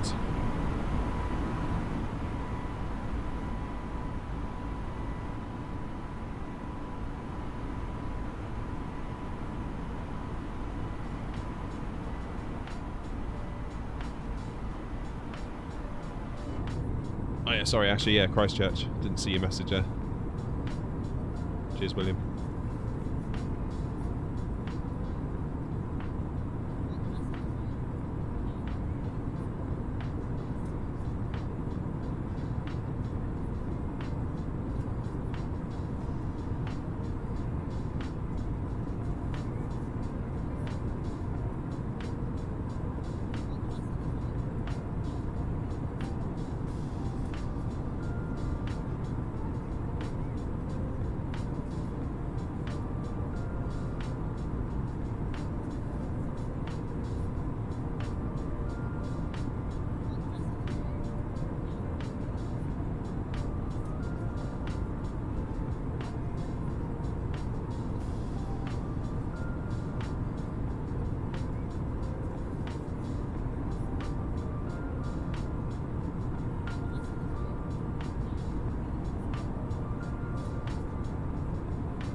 Cool little city.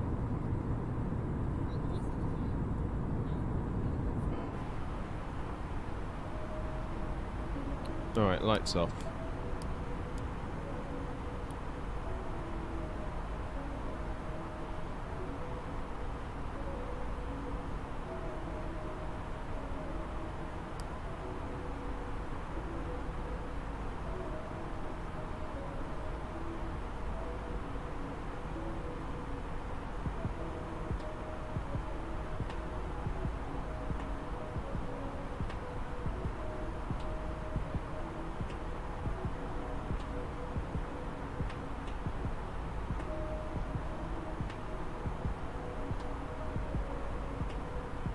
Just trying to work out when our transition is.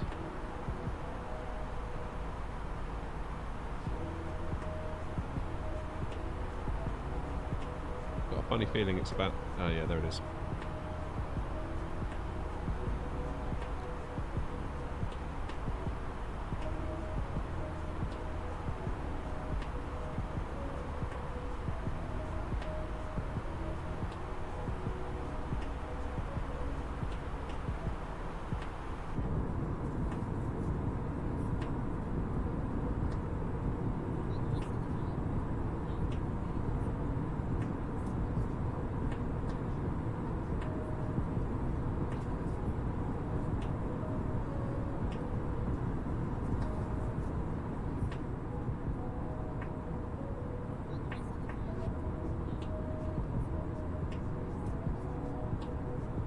$13K in New Zealand?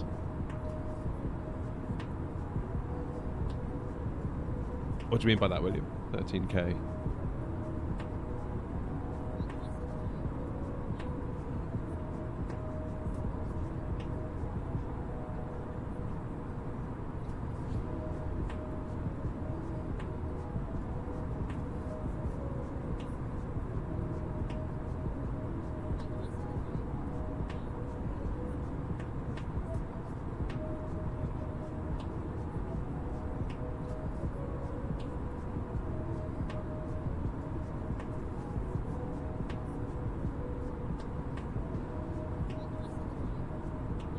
Oh, right, yeah, sorry. Yeah, that would make total sense. Because I was trying to look for it, and as we ticked over 13, I saw the flash. So yeah, thank you for that.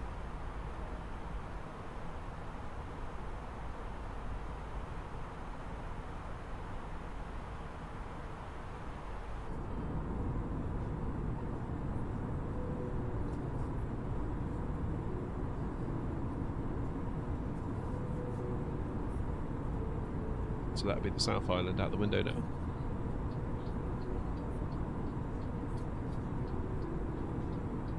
Where wasn't the Lord of the Rings movies, wasn't a lot of that shot in New Zealand? Was that the North or the South Island they did that in?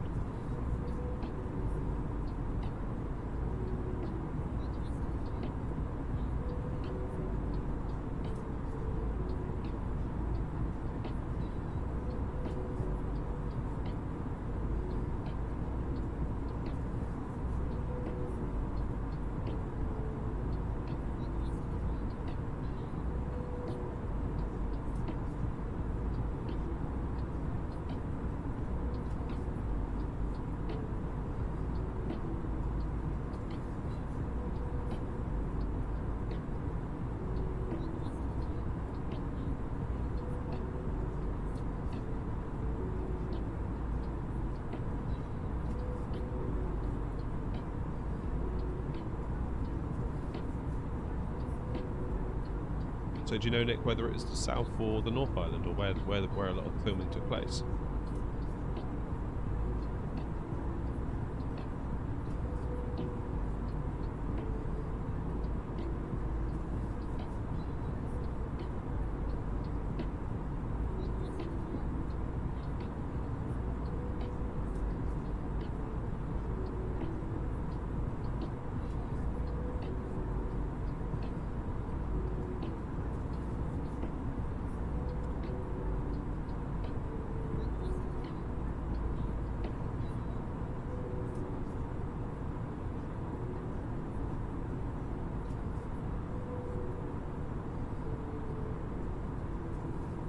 South Island, gotcha, okay. I did wonder looking out the window, because that does look quite mountainous there, doesn't it? Oh, both, okay, fair enough.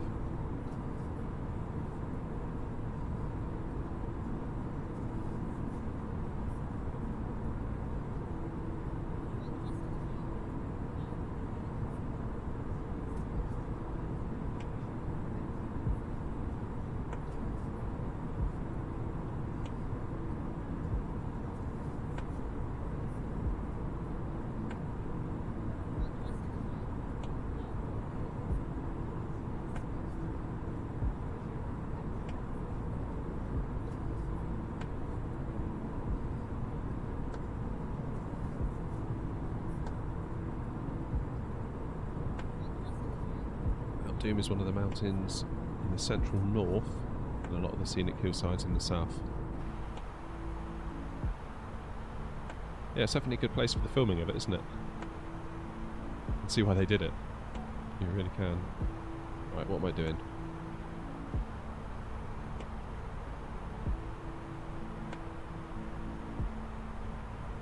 So I need to be at 6,000 at Gigabyte.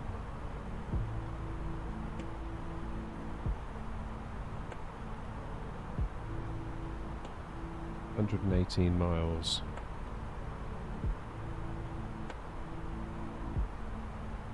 And we need to go from 28k to, is it 6,000? Yeah.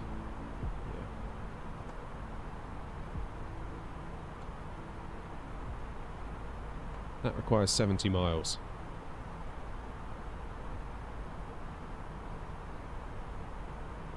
Oh, cheers, James. Take it easy. You have a good day.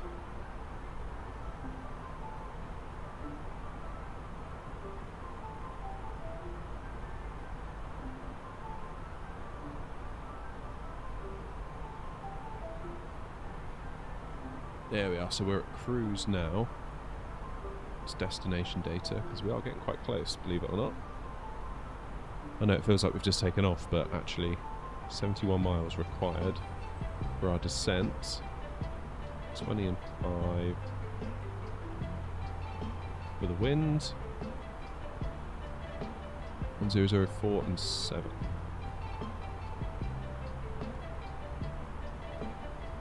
Ladies and gentlemen, once again, this is Flight Deck Captain speaking. We just reached our cruising altitude for the flight. As it's getting settled in, I do want to remind you to please keep your seat elbows clear from the aisle as the flight is going to be coming through the cabin with galley carts shortly. Also, one more reminder to please... Alright, so I make us 30 miles from top of descent. Thank you.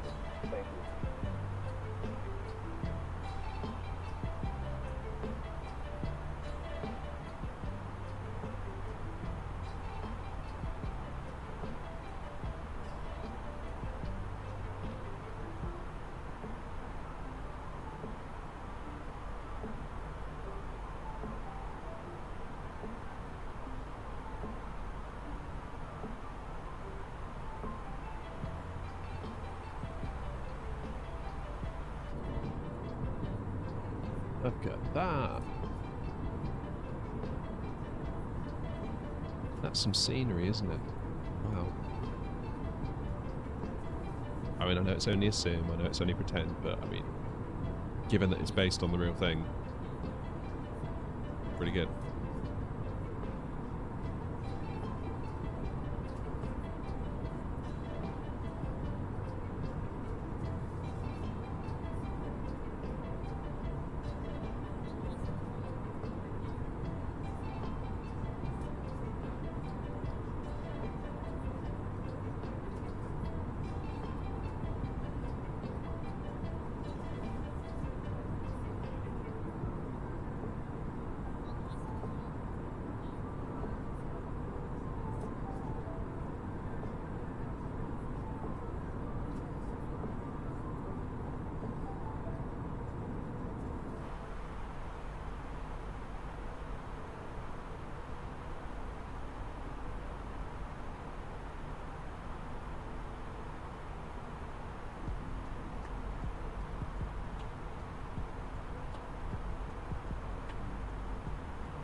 What are we at here? 94 miles. 70 required. Easy peasy.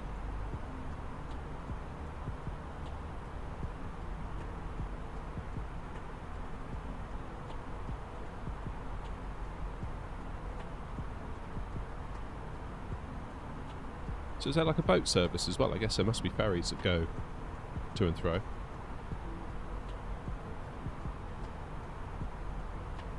Is plane the preferred way for most people to do that trip?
Ten miles out.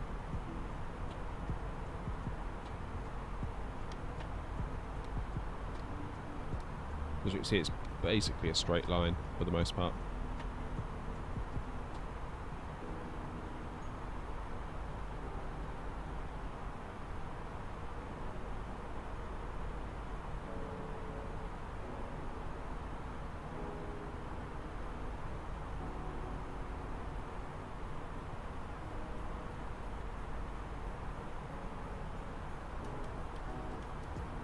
Yeah, that's the trouble, isn't it? If you fly, then you're without your car.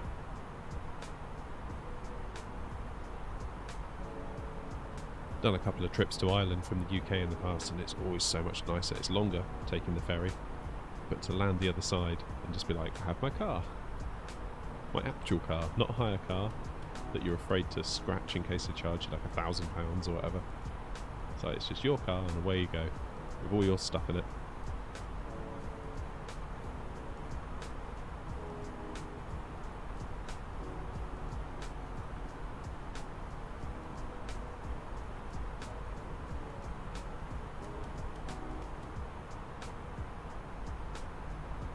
Alright, let's go down. 6,000 feet. 2,000 feet per minute.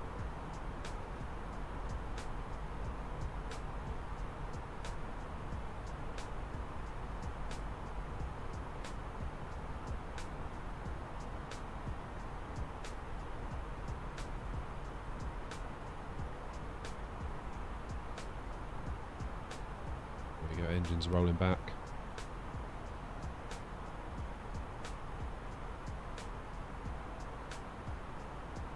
Of course, this descent that we've programmed in is going to take us through the 10,000 feet barrier. So we will need to factor in slowing down a bit as well to get ourselves under 250 knots. How long does the ferry take to Ireland? Depending on where you go from, and depending on if you go on the fast ferry or like the big ferry that's slow, it can take 4 hours.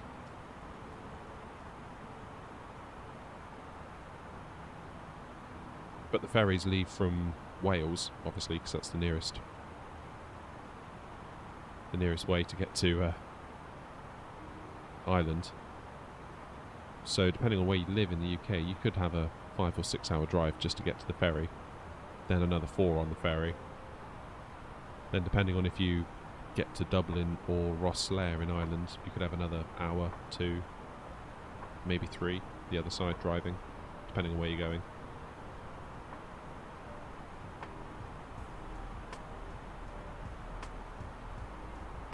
Have I ever had any air conditioning issues on the PNDG 737? Only in that I left the packs on one time.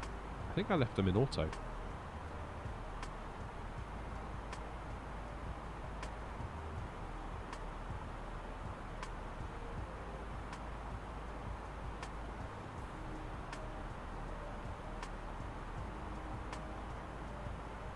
Do you recall it shows aircon on the first officer's side, and when I check above on temperature it says zone temp? So I don't know, I mean maybe you know this. If you do a recall, I find that all the stuff comes up on the first officer's side. Like I had a fuel warning the other day, because one of the pumps had low pressure. So that's fine, I just turned the pump off. But I didn't see it on the captain's side, it came up on the first officer side, and I don't know why it does that. So I feel now like I always have to be checking over that side, just in case I miss something.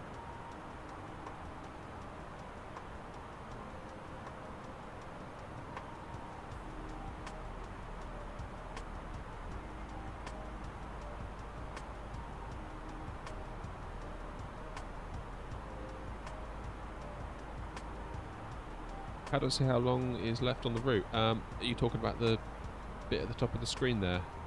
Okay. It's got the time remaining and the little progress bar. If so, that comes from a piece of software called Sim Toolkit Pro. And that links into the sim and pulls all that data out.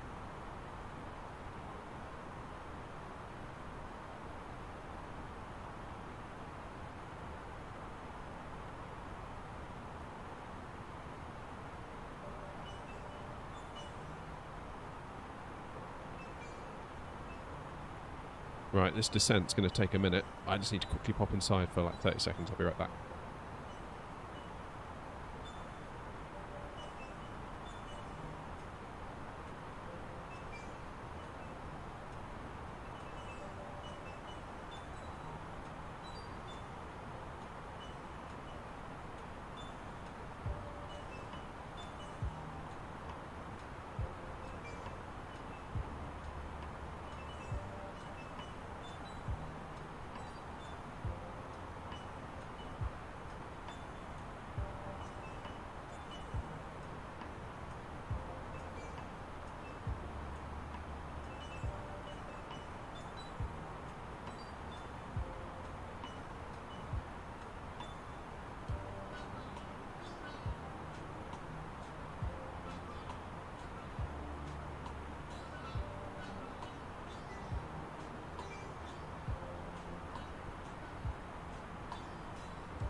Alright, I'm back.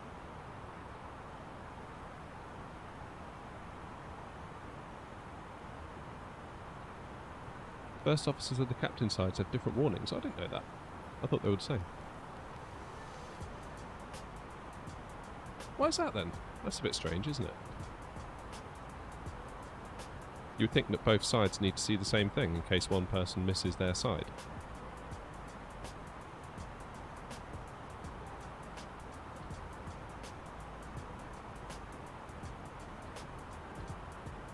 How strange. Oops, my mouse was clicked down.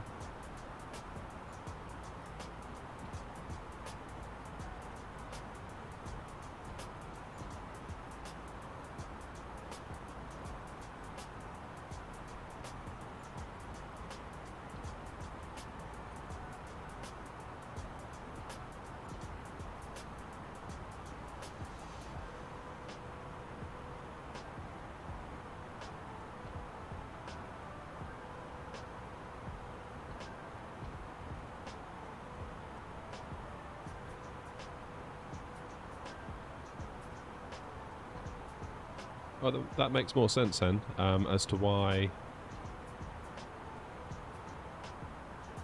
I thought it was coming up on the first officer side. Okay, 1004 is local pressure.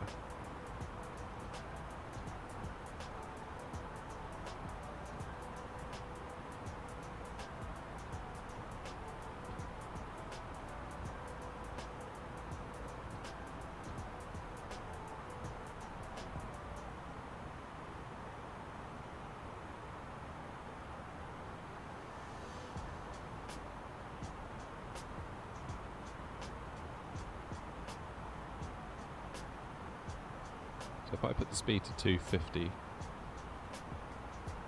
can it get itself down there? Because we do have a little bit of a headwind, but we are descending at 2,000 feet per minute.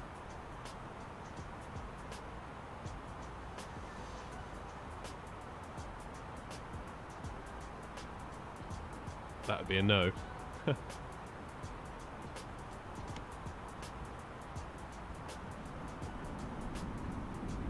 Speed brakes to the rescue.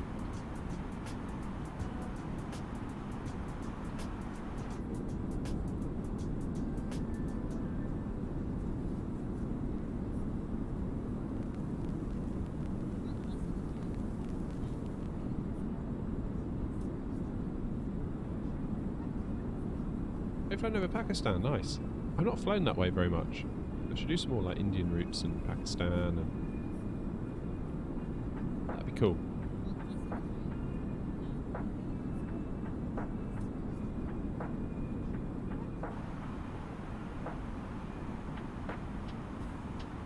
Alright, lights.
Now we need to get down to 210 knots.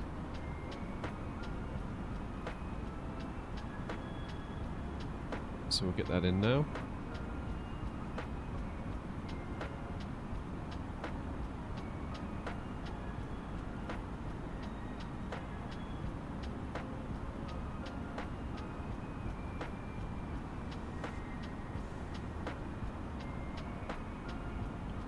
So this is above 6,000. And this is above 5,000, so we're okay. We're doing alright.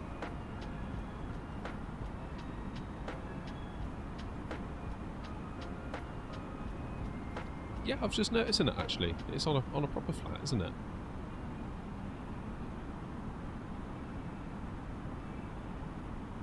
So where's the airport? Is that the airport over there? That looks like it.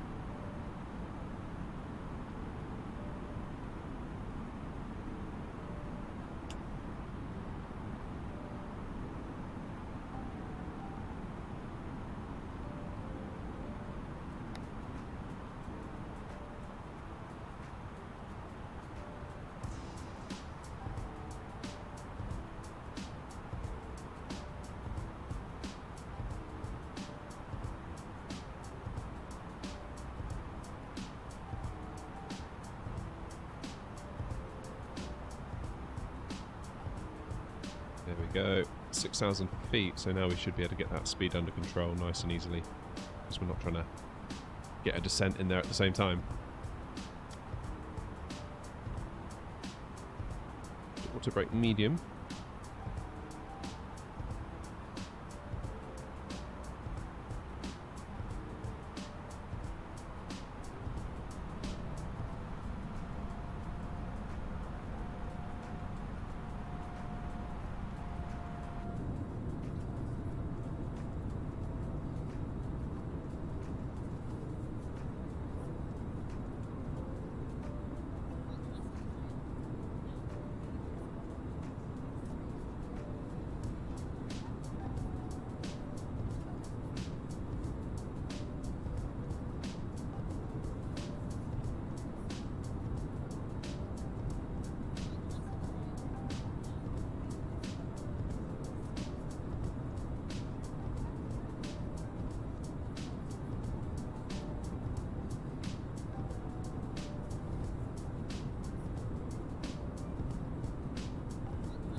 Alright, down to 5.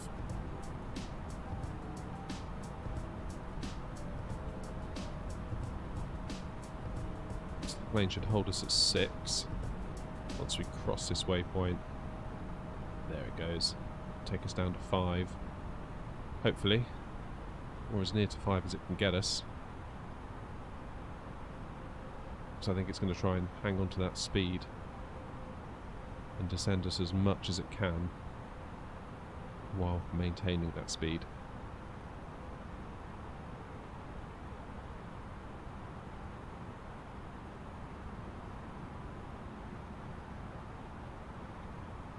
Good.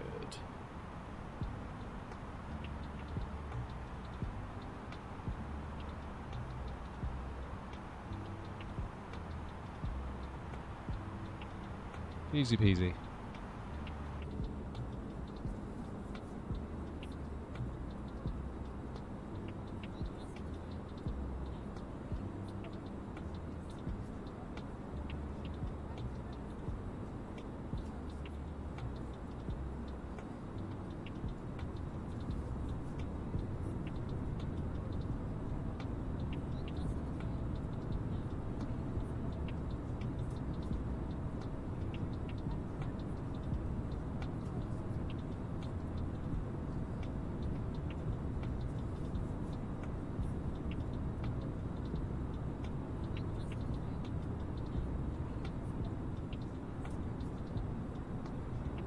The airport there, straight out our window? I think it is. Yeah, there it is.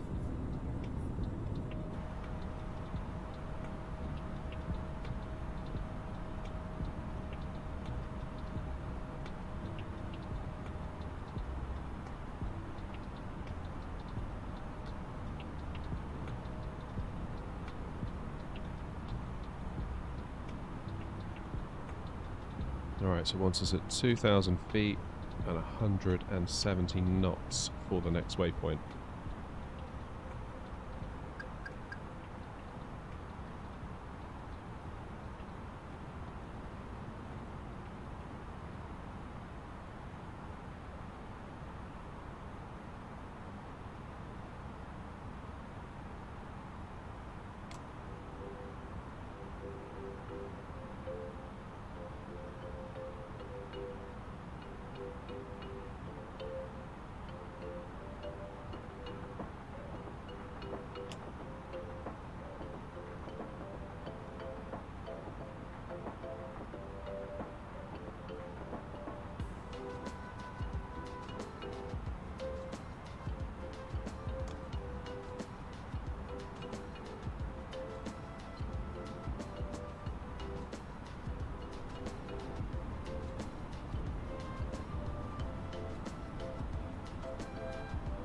So, if we look at our temporary directs.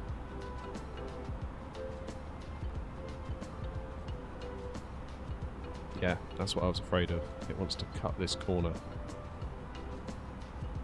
So we want to go out far enough so that we sort of get a bit of a square, really.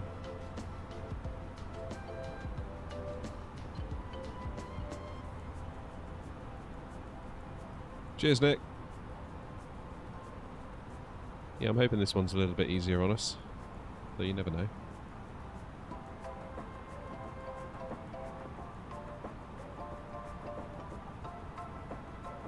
Surely runway 02, wind is at 310 and 7, allegedly.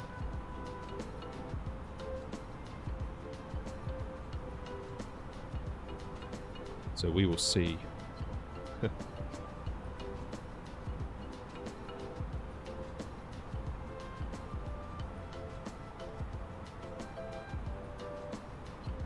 $2,500. Ever seen that line on the Phoenix? So this is because I've selected a temporary direct, but I haven't activated it yet. So if I activate it now, it goes green.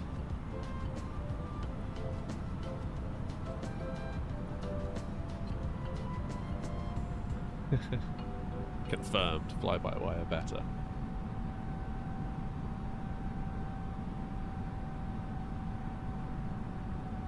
Okay, should have put seatbelt signs on. That was my bad. Spoilers. Armed.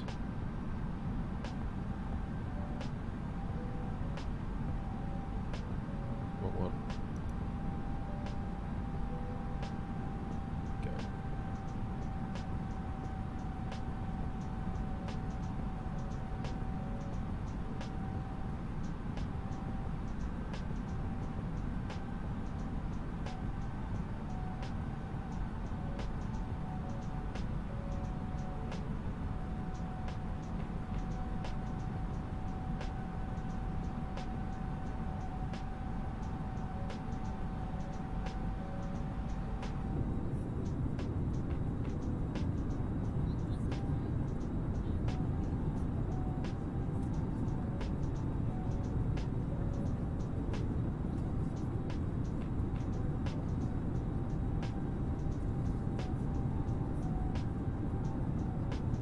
Where am I going? What do you mean, Nick? For the rest of the week?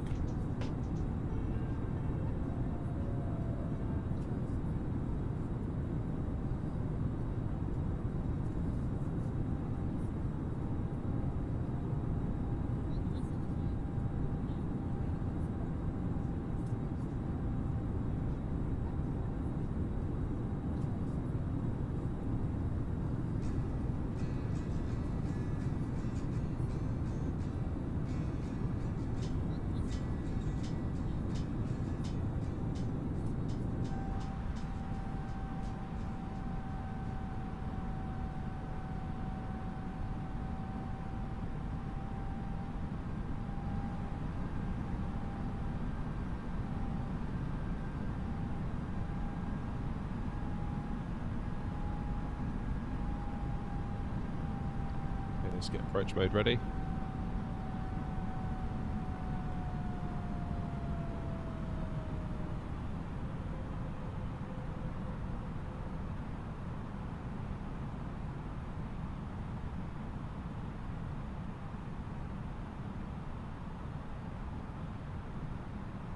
That is another nasty little crosswind, isn't it? It's like the day of crosswinds.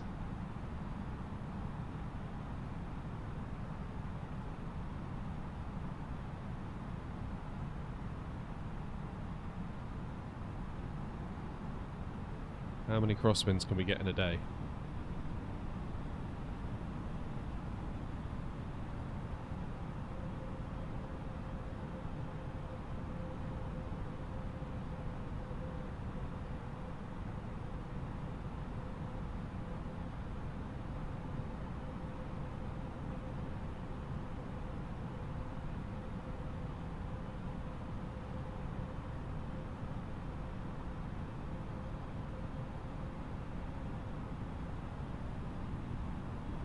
Cheers, Wesson. I have a funny feeling we're going to need it. 1000. Alright, here we go.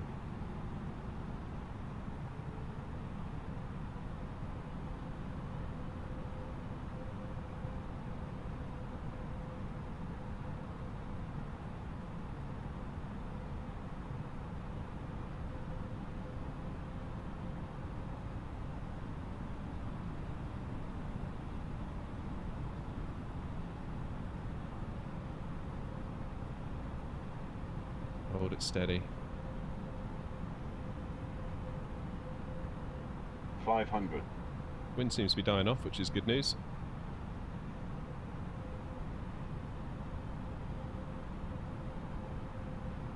$400.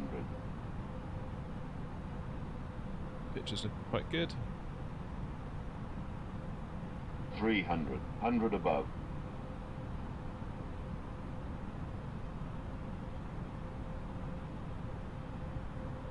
200. Over to the left. 100. 50. 40. 30. 20. 10. 5.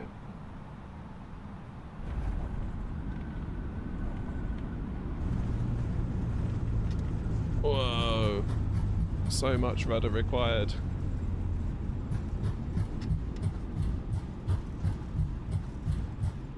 I find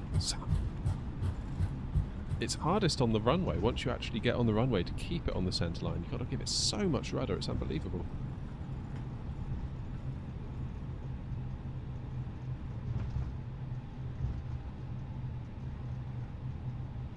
There we go.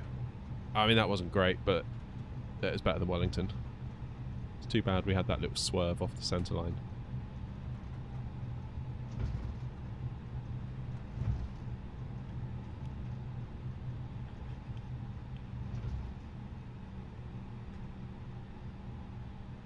Oh, that wasn't bad.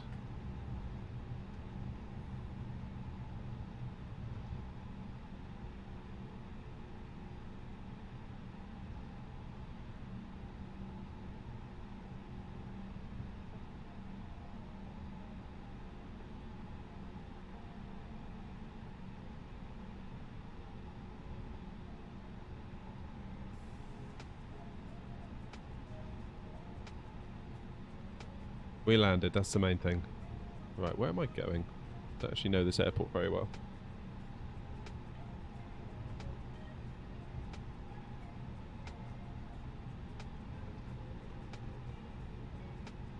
It felt like there was hardly any wind on short final. It felt like it died off.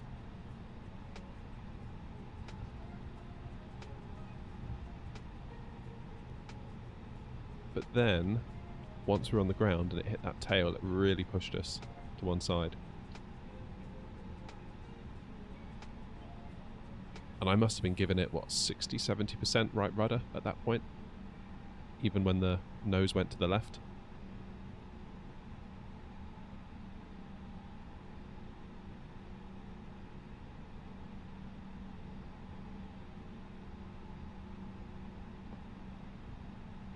That's fly-by-wire for you. Well,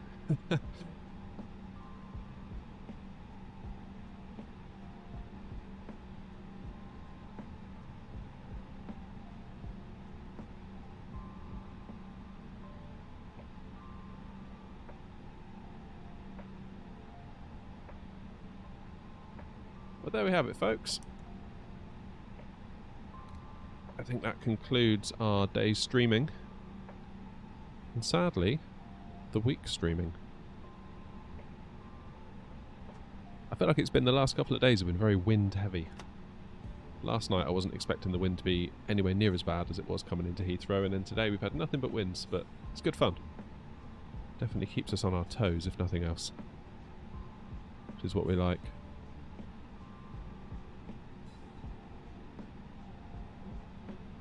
That's what we like. So APU is almost available. Let's get these lights off.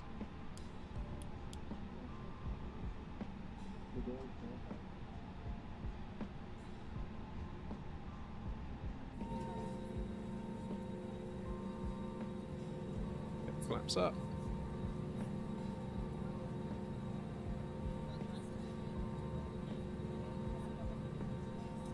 And I will say thank you all very much indeed for your company.